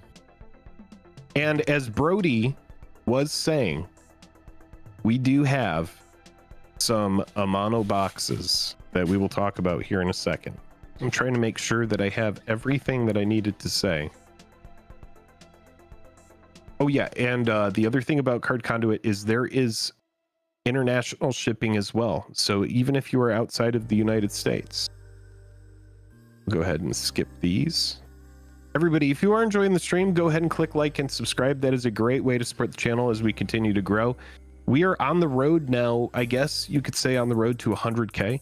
So it'd be great for us to get 100,000 subscribers. I know that we're only at, we're still under 71,000, but it has been a long journey. Now, we do have some fun stuff coming up going into Saturday and then Tuesday and Thursday next week. So Saturday, Tuesday, and Thursday, we are going to have some special streams going on where we're going to boxes. Oh shit, y'all. Going to be opening boxes of Japanese War of the Spark, and we're going to be trying to find foil Japanese Amano Liliana. It would be great if she showed up in there. We will be Hopefully succeeding. It happens. I mean, I don't know, dude. We've done over 50 episodes of Foil Quest, so I think these will be like episode 55, 56, 57. We'll see. Oh, wow. But yeah, we're going to be opening for patrons. If you're interested in that, go sign up on the Discord, jump in there, and you could be a part of Foil Quest in the future. Or you don't sign up in the Discord, you sign up on the Patreon. It is one of the perks of the Patreon is we will do Foil Quest sometimes, and we'll reach out to patrons and stuff to see whoever wants to sponsor those boxes. Mimic and so Death, shout out to Brody who unboxings. sent these our way. And tell them one more time when that unboxing is going to be, Jake. That's going to be Saturday, Tuesday, and Thursday coming up. So it's going to be this Saturday the 2nd. We're going to be opening 2 boxes of Japanese War of the Spark, and then Tuesday the 5th and Thursday the 7th. And those episodes are all going to be at 6 p.m. Pacific Standard Time. So pop in there, come say hey. It is not going to be like a fast box opening. So if you're like, yeah, I'll pop in and it's going to be an hour-long stream. No, these streams typically go like 2.5 hours minimum. We're going to be opening 2 boxes. It's a whole ritual. It's something else. We're going to fall back in to the routine and get a little bit of end of year foil quests, and then the idea is to get all of those shipped out to the sponsors, make sure they get their cards before we go on break, because in about mid-December we are going to be going to DreamHack in Atlanta, and we're going to be off. We're going to maybe have some shorts coming up, but we're not going to be actively doing YouTube stuff. We're going to be with family and stuff at the end of the year. So, and we hope everybody here is too. Friends, family, whoever you're hanging out with, we hope you have a wonderful end of the year as well. Trav's going to be there too. Travis, you still in chat? We'll see you there. We're going to get some Commander games in. It's going to be a blast. Atlanta's going to be fun. If you want to go back and yeah, I'll run the next little. You just did Card Conduit, okay, cool. And Foil Quest. Yep. Perfect. Chat. We're gonna be a DreamHack. Jake is not telling fibs over there. December 15th through the 17th. It's that weekend here in Atlanta. If you use the code Jake and Joel, JAKEANDJOEL, that will get you 20% off. Doesn't do anything for us. That's just benefit for you. So if you want to go to DreamHack, you want to get your tickets in advance online. That's not a question. I'm saying if you want to go to DreamHack, you want to get your tickets in advance online, use code Jake and Joel, get 20% off. Bang, bang, boom. Want to talk about sponsor of the channel, Dragon Shield. Want to mention them again. We did. We had 2 winners earlier tonight. We got some new non-glare sleeves coming out with them. They just sent us these clear and black non-glare, non-reflective front. Okay, so somebody was asking me about this. They have matte textured backs. You can see it right there, I think. They've got matte textured backs and they've got clear, non-glare, non-reflective fronts. And then these are clear and these are black. So we got some new non-glare sleeves for all you spell table heathens out there playing on webcam, trying to hide your cards from us with glare. We're going to send these to you and you're not going to be able to cheat anymore. Also want to mention our Patreon. Jake kind of touched on it with Foil Quest, but we got a lot of cool things happening over on our Patreon and we're doing a big revamp of it in the new year. Never been a better time to sign up for our Patreon. Never been a better time to re-sign up. If you were a Patreon previously, currently, until the end of the year, if you re-up with us, we're going to reinstate your streak right where it was. Not a bad deal, right? Patreon offers, you're going to get a signed card from us at any level. Currently, it's Foil Opportunity. Literally, it's one of our memes. So we give out a signed Foil Opportunity for any level of, oh yeah, there it is. I was looking for the foil sheen. Oh, Ketter Kid, thank you so much. No, it doesn't have to be perfect. Fast is perfect. Thank you so much. I'll pull that up in just a second. Signing up at any level of the Patreon gets you a foil opportunity, which is what we look for on this channel. Also makes you eligible for our Commander League, which is a play from home spell table monthly format changing league, proxy friendly. We support it with prizes. You're going to win some gift cards to TCG Player. You're going to get custom sleeves. This was last season's custom Dragon Shields, 2022 Commander League right there. I don't have... I lied! There's the 2023 ones. And we'll have new ones coming out next year. So if you want to play in the Commander League, any level of the Patreon gets you into that for free. And we support it with prizes every single month. Win yourself a gift card. Get yourself some sleeves with our visage on the back. Really appreciate everybody who supports us over at Patreon. We're close, y'all. I know we talk about it a lot, trying to make this our full-time job, but we're right there. We are right there. And I'm getting let go from my corporate job. My entire department got downsized. So as of January 16th, I'm going to be a full-time content creator. Ping! Terrifying. Super, super scary and cool at the same time. So, need your support. If you want us to keep making lots of good content over here, start making some good content elsewhere. We've been tossing around some ideas. Never been a better time to jump back in on the Patreon. Also, like I mentioned, TCG Player, use the link in the description if you're ordering off the website over there. It helps us at no extra cost to you. And if you want to see all of our Commander deck lists, we keep them over at Moxfield. So, as Jake is getting back into this, let us...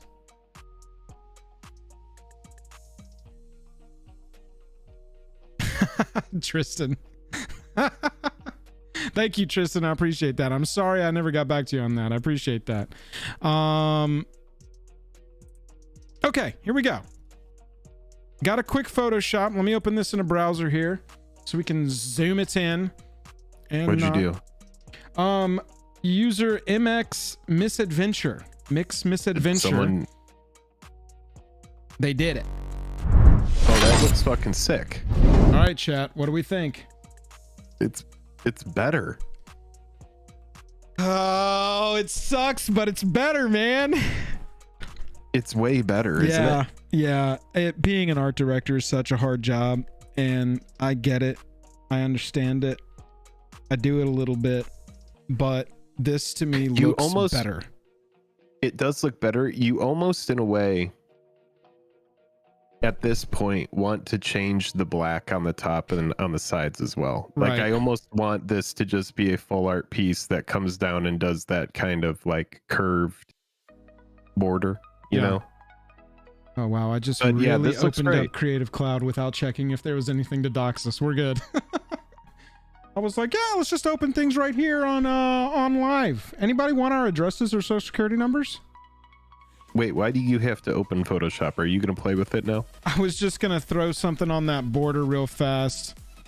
Because I can, let me just copy image here. Where's clipboard? Clipboard. There we go. So it feels to me like you even want to go, you want to take this here and you want to like move it over to like here so that you've got that a little further out. And then, yeah, I'm with you. I feel like you kind of, you take a little touch from here. Or you just enlarge that entire nameplate or something. Oh, yes, dude. That is a good call right there. We'll just very quickly do this. I'm not gonna worry about it looking beautiful. We're just gonna make it a little bit bigger. Oh, that went bad right there. Okay, and then we'll just V it up. And then done. Deselect, and then we'll do a little magic. We'll go this. We'll go. Hey, that's what our channel's about, magic. Yep. Just a little bit of magic for the folks. You know what I'm saying? I mean, like, this is first off, Misadventure. Thank you so much for throwing this together. Yeah. Thank you for putting this together. Yes. I'm very like whatever. This one looks fine. Like very, very roughly thrown together. I like this better. I would actually be rough? into this as a you don't think this is polished? Is this ready to ship? Good. Is this not ready to Looks ship? like it's ready to ship. Dude. I don't know if this is ready to ship. I like what's going on here. I like how there's see-through parts.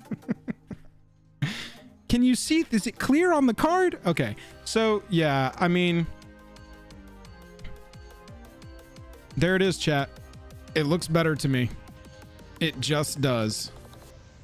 So, Misadventure, thank you for showing us that. Now I know. Now we know. Now we know. All right. Also, what a time to be alive. Let's take a moment that we had a hero in chat that had the time to just do that for us. So, Thank you so much. it's pretty sick. Your service to the JAJAM fam will not go unnoticed.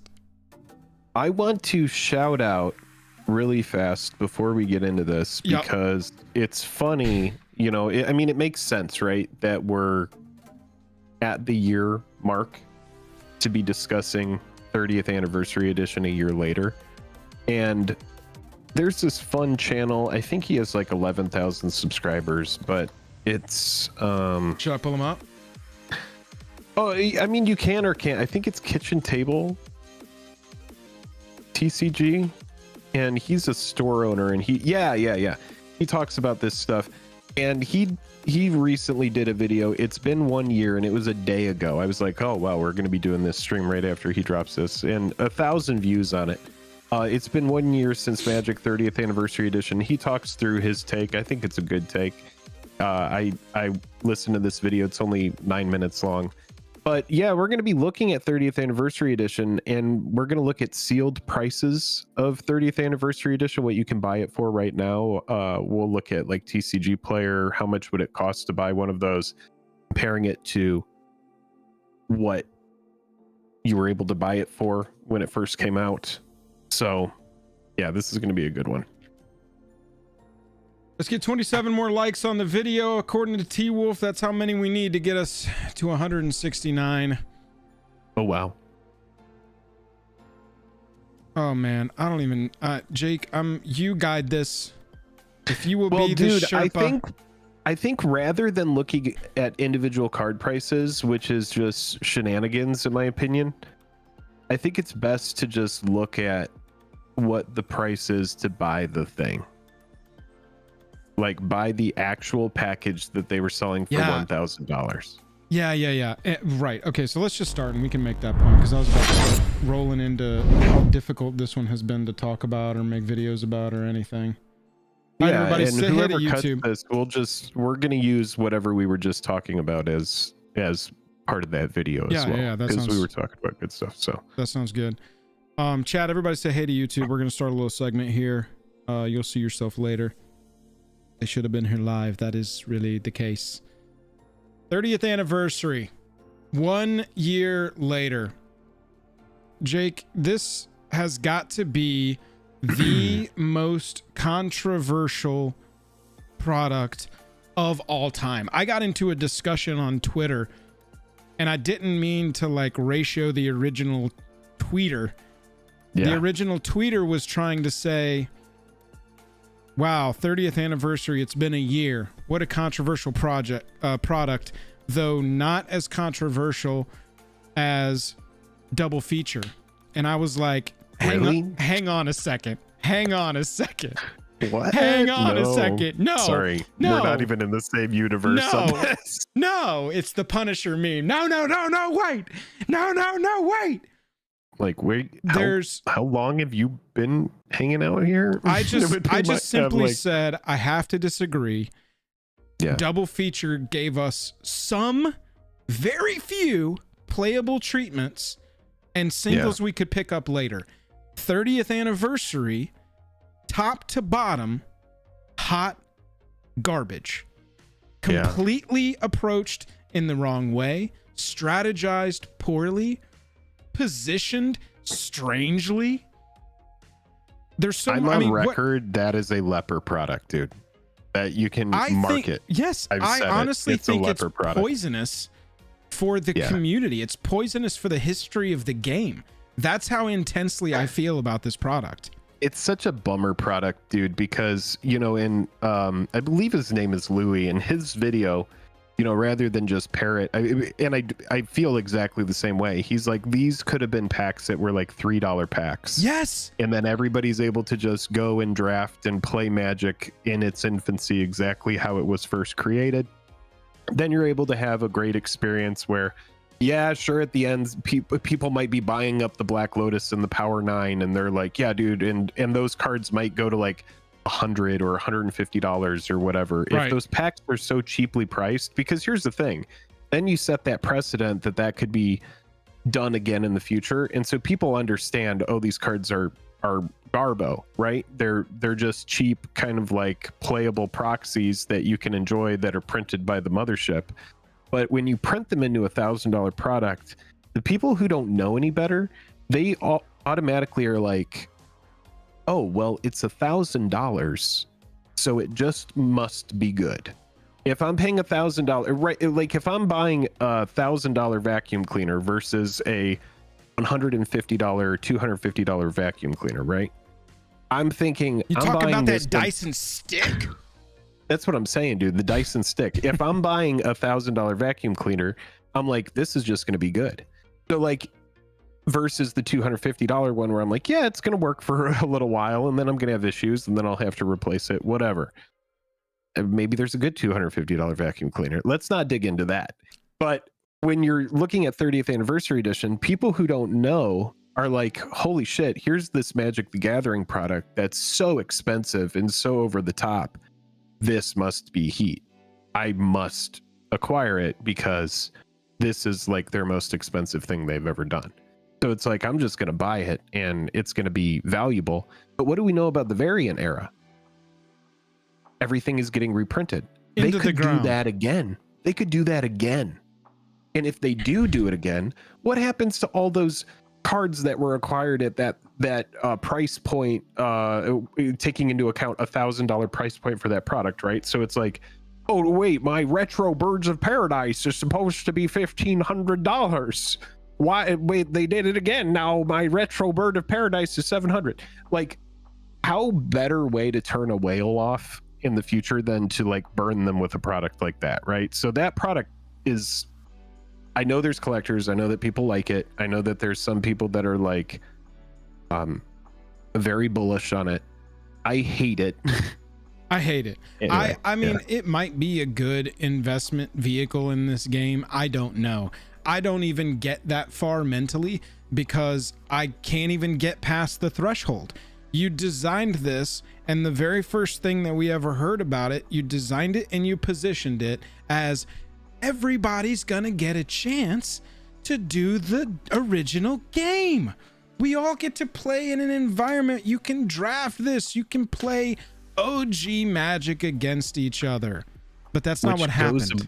Goes against everything that the price point is, right? Exactly.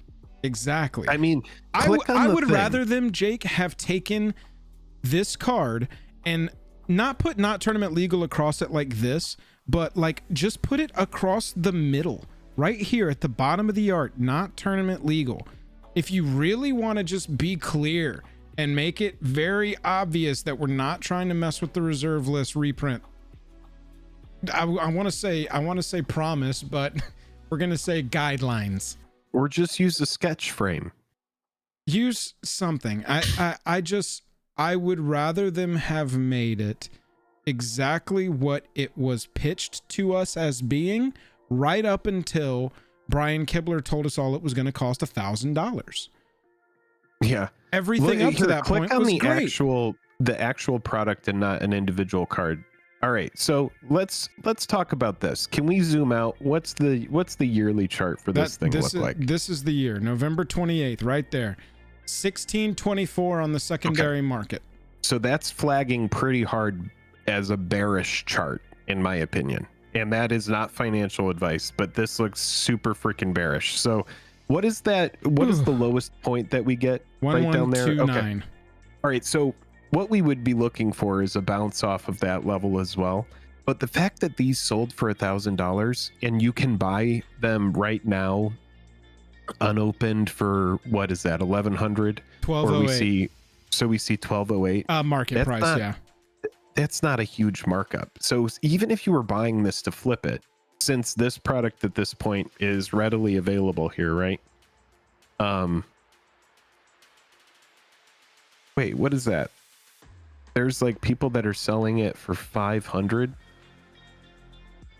I wouldn't trust this at all.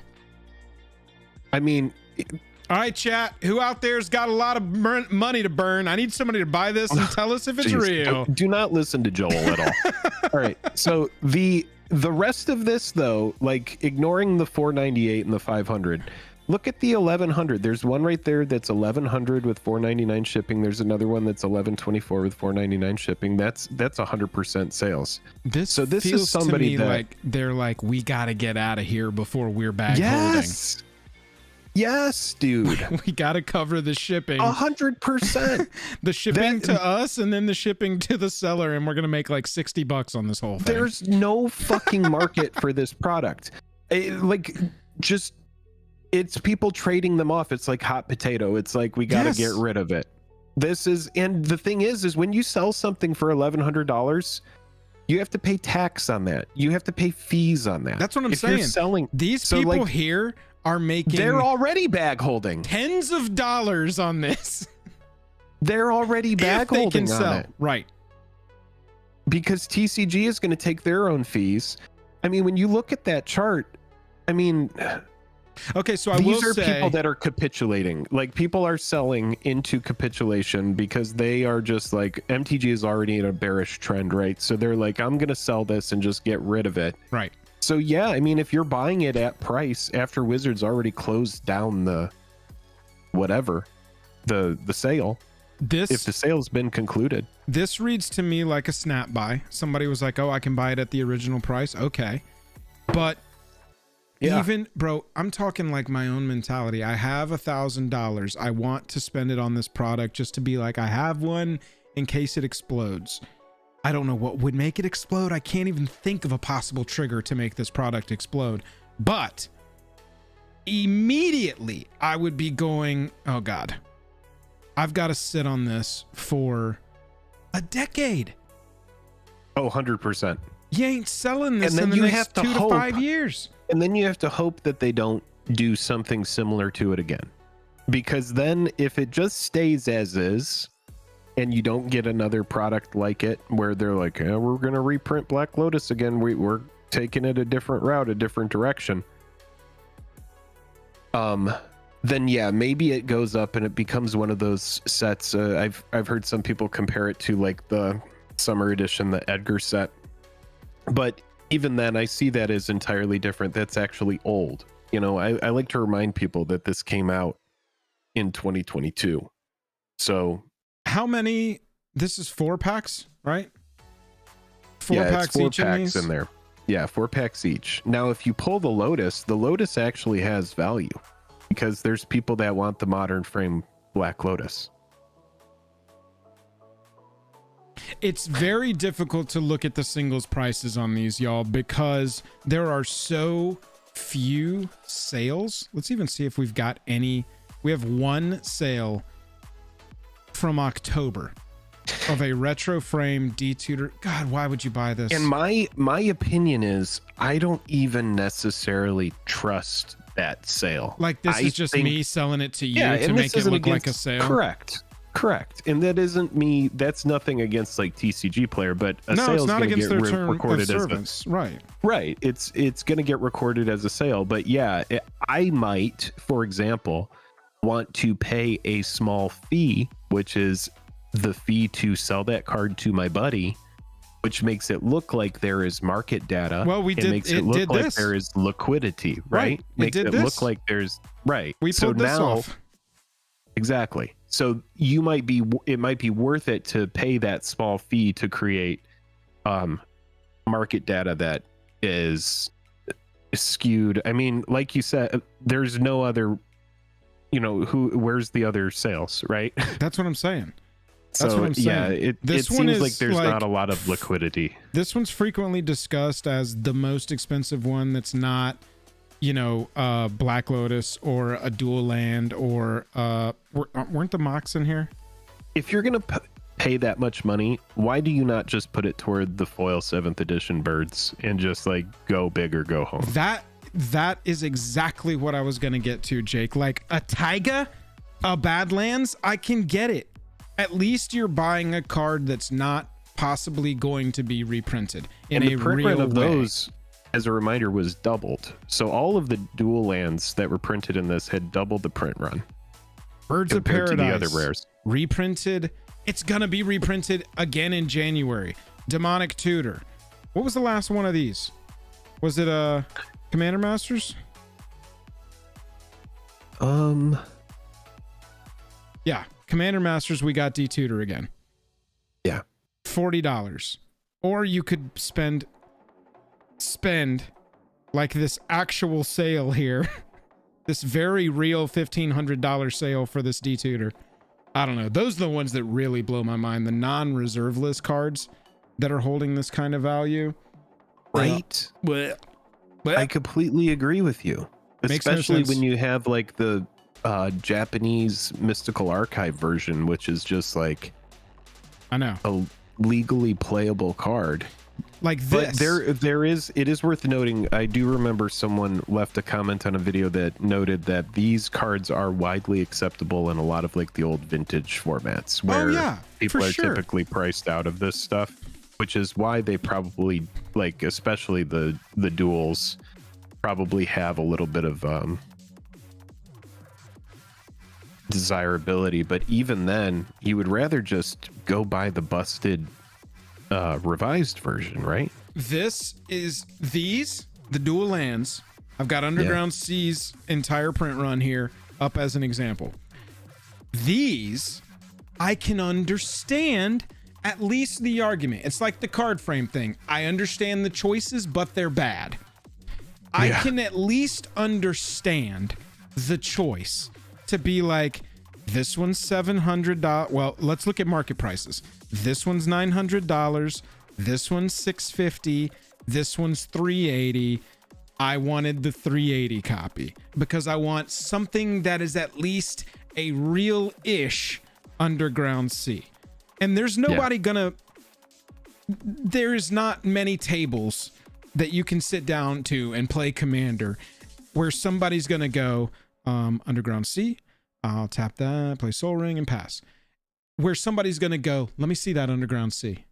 Nobody's gonna care. No. That's also why you can print it out. Times out of 100, looking no for one a cares. proxy.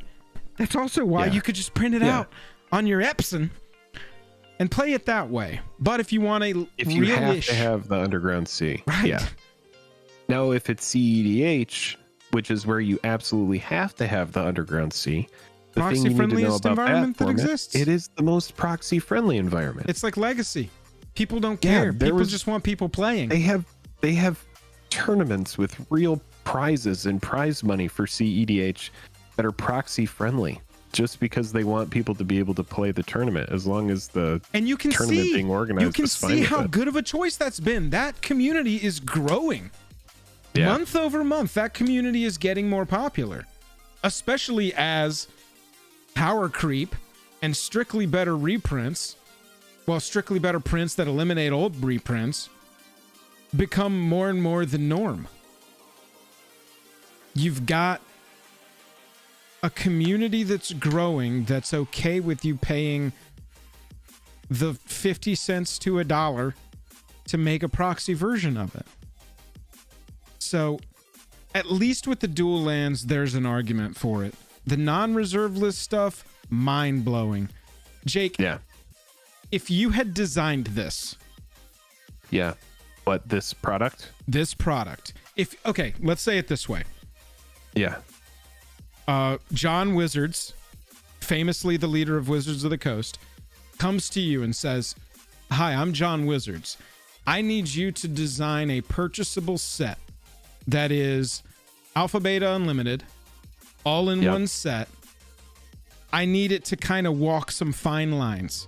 Collectability. I need it to be received well by the community." How would you go about this? Jeez, that's tough. I would, if I wanted it to have a collectability factor, I would have priced it at maybe like a collector booster pack price. I would have probably made it like, if I was given that task and I had to deliver something, well, I sure as shit would not have made it $1,000.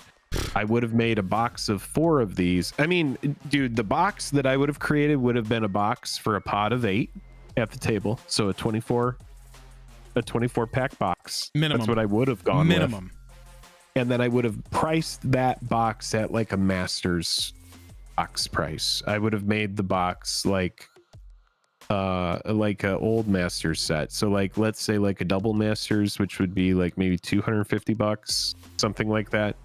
That way people aren't absolutely eviscerating the shit out of us on every single platform imaginable for a $1,000 price point. And then, I mean, because here's what people want, right? They want it at $3 a pack. For sure. But those boxes are going to sell out immediately. People that are collectors are going to buy them and be like, oh, well, the box was only $100, so I figure if I get, Black Lotus and Power 9 and a couple other things, then no one's even going to get to play it, because you're going to have a bunch of vultures that just want to flip them. And so you're going to have that market that ends up being boxes get bought at 100, and then people immediately are trying to sell them for double that, and then that wave gets bought out, and then these boxes quickly become, $500 or $1,000 a box. Yeah. So if I were designing it, I would price it at probably like $250 to $300 a box if I was given that specific task. Okay, so I'm looking at the size of the set. 30th anniversary was 594 cards. Mm-hmm. A regular set, 388, 436. You want to go further back, 513. because of all the variants. There aren't that many cards. Sure. I'm just trying to I'm trying to judge. It's like typically like 249. Okay. Is my understanding. So what I want to look at with this is, why couldn't this have been designed as two complementary products?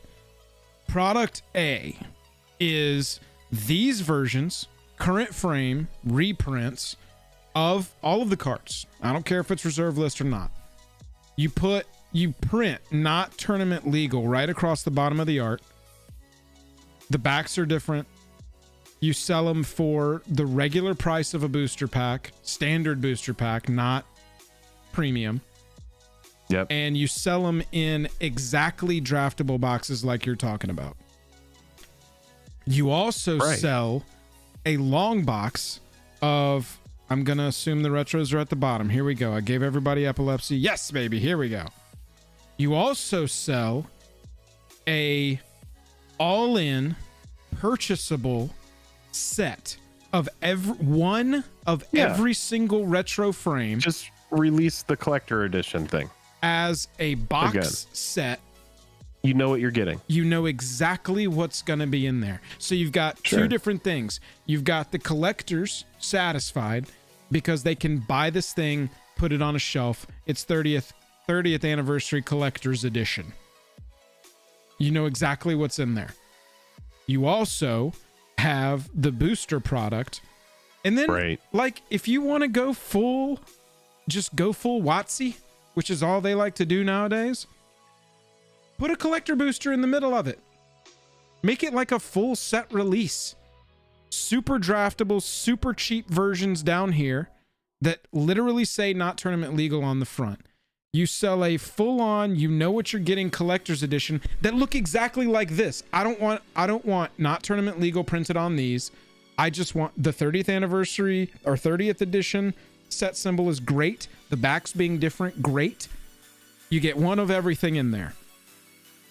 And then right in the middle, just like the old collector edition thing. Exactly. Yeah. Right in the middle, you have a collector booster box that has, and this is kind of where I would really need to put some brain power on how to pull this off, because you don't want to do a frame break Black Lotus that looks like the Jeweled Lotus from Commander Masters. Why not? Because that's when people are going to get very fucking annoyed. Yeah. Because that product, like, this is the problem with reprinting these cards when after years you say you aren't going to do it, is you have to acknowledge the secondary market price when you create a set like this, which is why it ended up being $1,000 price point for this extremely stupid product that they ended up giving out to Yu-Gi-Oh players when it was all said and done. It's just such a tough to walk, right? It's like you don't even want to set the rope out there. It's like, don't open Pandora's box, because then you're not going to be able to close it. Yeah, and my entire thought exercise here is based on the idea that it's happening. How do we keep everybody as happy as possible? Impossible. So maybe we don't go full WotC. We go with slap it a non-tournament legal thing on the front. Make it full proxy. Even honestly, bro, make them look like those test cards that Gavin's been pushing. They were in mystery boosters. Do something like that. Make them look like not even Magic cards. But what you're gonna do is achieve what we were told in the ad. And I know I keep going back to that. It was just a piece of marketing. It was a piece of marketing copy that I keep getting hung up on. But to no fault of their own, Brian and Olivia told us that this was going to be an experience for everyone to relive the original days of Magic. No, it's not. No, it's not. That's a lie. Well, it's not for everyone. Yeah. It's that, well, that was a fucking lie meme, because it's not. I've never even seen any of these out in the wild. I obviously have never been presented with a chance to draft this. That would be stupid. Right. And so it's crazy to me that such a failure of a product could even exist, such a toxic, poisonous. Because now you can never do it again, because if you did it again, you rehash all of those old memes. But also, if you did do it again, you would need to price them at a point where, if you want people to experience the game, then yeah, make them extremely cheap, put not tournament legal around them, or make the border white, make them gross looking, whatever. And then people can... White border's a good idea. You know? Something. And so then the last piece of this is just talking about reprints in general. I've seen a lot of comments in chat because the conversation then goes to they're just reprinting the shit out of everything anyway. It's all going to zero, blah, blah, blah. I have a theory that I want to run by you here in our last few minutes of this segment. My theory is that, look at the lineup for next year. MTG 2024 release schedule. There is not a single thing on this list that is, besides Modern Horizons 3, and we've seen that the Horizon sets really don't have a lot of reprints. And we know there's going to be special guests trickled in here, but with the exception of Ravnica Remastered, which we've seen what a remastered set looks like, new. Horizons is forward-looking, new. And so my theory is that we're going to start taking what Wizards is going to start taking the game in its purest form. Murders at Karlov Manor, Outlaws of Thunder Junction, non-IP crossover stuff. They're going to use that to establish new staples, to print new cards, which is what we need, especially after the year that we've had. It feels like this whole year has just been a reprint year. They have worked out special guests now to sort of incentivize in the same way that, oh my God, look at all these top tier reprints, has incentivized us to be hyped about a set. Now it's old hat and we don't want to be incentivized that way anymore. But they've still got this special guest thing that they can shove into Murders, shove into Outlaws, Bloomborough, and get us enticed in that way, get us interested. Oh my God, a Mana Crypt reprint that's not really going to move the needle too much on the price. I think that's a great strategy. And then what they're going to do is use Fallout, use Assassin's Creed to do our reprints so that we get Mana Crypt themed Assassin's Creed as an example. I don't think they're actually going to do Mana Crypt again for a little while, but these Fallout, you know, that's where we get a new version of Great Henge somehow in there. That's where we're going to see these sort of like combined with special guests. We're going to trickle those out into there. And then we're going to kind of space out our reprint sets a little bit. I'm interested to see what 25 brings, because 24 very obviously is like, we're trying to get away from just reprint sets, which is all it has felt like, because every single thing has had a, you know, set within a set included. And I'm not saying that that couldn't happen, but that's my theory. That's kind of where I'm hoping that they go, is we continue to establish new IP parts here with Clue, the set, and then Alabama, the set, and then we've got Alabama, the set. We've got Redwall at home, and we've got Innistrad at home. I think that they're trying to establish new parts of the IP and hopefully leave the reprints to special guests, which we've seen doesn't really move the needle, at least in this first set it's appeared in, and hopefully the new IP stuff. That's what I'm hoping. That's what I'm hoping. I'm hoping they back away from reprints for a while. Time to let everything settle out. And that it has been a couple years of reprints with not reprinting the reserve list. The fact that you can buy this at pretty much the cost of purchasing it. I mean, if you were buying it for $1,000, what did that end up being after tax, right? Yeah. So, and shipping. I mean, maybe it was free shipping since it was $1,000 product. Maybe they were like, yeah, we'll pay the 25, no problem. I imagine it was free shipping. We'll pay the But pay this the 20. to me just tells me that there are people that have these on shelves that are like, yikes. Yikes. They're just like, Yikers. what do I do with it? Like, you don't want to open up the $1,000 box and then you pull one dual land and then the rest of your rares are, you know, whatever, death lace. So it's like, yeah, dude, I'm just happy I didn't buy it. It was a product that really rubbed a lot of people the wrong way, and so, you know, It was coming off of the you know, pandemic collectible rush as well, and so you had a lot of people pumping in MTG right then. Exactly. Yeah. And you had a lot of people in the mindset of, if I can just get this, if I can get in there early and be the one, you know, one of the 1,000 they let buy this, it's free tendies all day, baby. But right. As you can see, this was not a free tendies product, because this right now is your margin, and you got to think there was tax on the original purchase, me shipping on getting it to the purchaser here on the back end. And now if you sell it, I mean, obviously you would keep track of your cost basis, because if you're selling something for $1,100 that costs you $1,100, you don't want to right, you don't want to get gouged on the fees that you're going to have to pay. And so make sure that you keep track of your receipts if you bought this.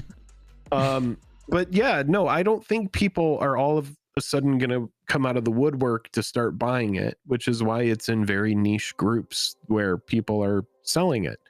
And so, yeah, looking at it a year later, I'm not really surprised at the price. I know there were a lot of people when it was first bought that were trying to flip it and sell it for like $1,500 or $2,000, and I'm sure that happened a little bit, but now you can see how the market feels about it, and you can see where it really shakes out a year later.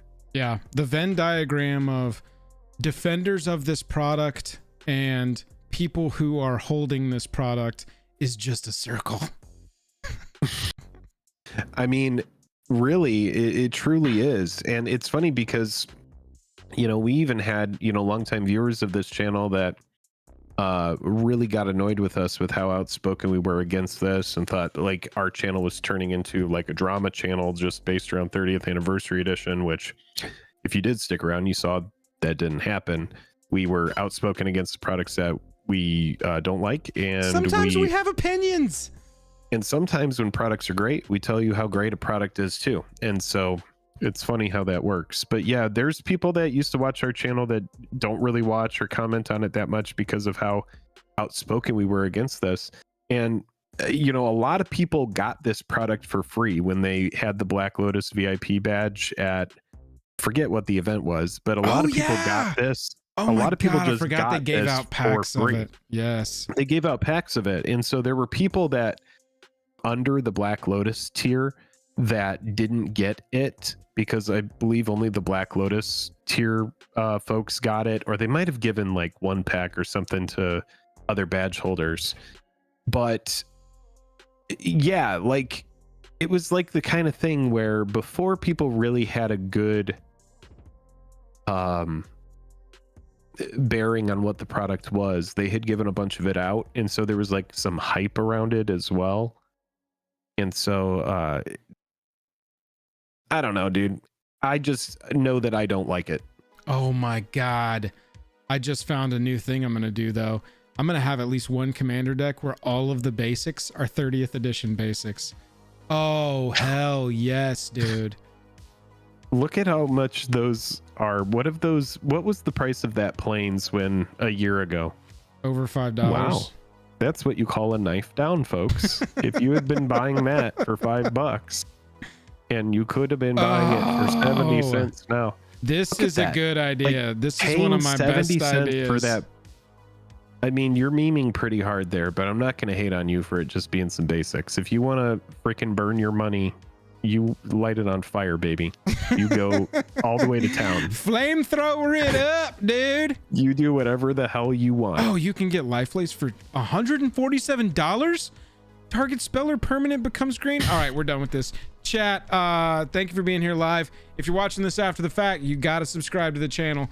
You've made it this far, so at this point it's a requirement. We love you if you did click subscribe. If you didn't click subscribe, we also love you just a tiny bit less. And if you got timed out during the stream because you couldn't stop going on about all of your memes that we see in all of your YouTube comments, yes, we see you all the time. Don't worry. We noticed you. If you got timed out, we even love you too. So you just keep those comments a coming. Whoopsie. Whoopsie. Oh shit, dude. Oh my goodness. Oh, y'all. I love how that commenter feels like we, for some reason, asked for this, but it's like at the same time, it's like just, whatever. It doesn't matter. It doesn't matter. We're at 156 likes. Can we get to 169 likes so that we can end this stream? Y'all, Jake has got an appointment this evening with a horse doctor. How that horse became a doctor, I'll never know. But on your way out, if you wouldn't mind clicking that like button so we can get to 169, we would greatly appreciate it. Thanks everybody for being here. We definitely who got timed out? I missed it. I wanted to see. Oh, it's I'm not gonna say their name.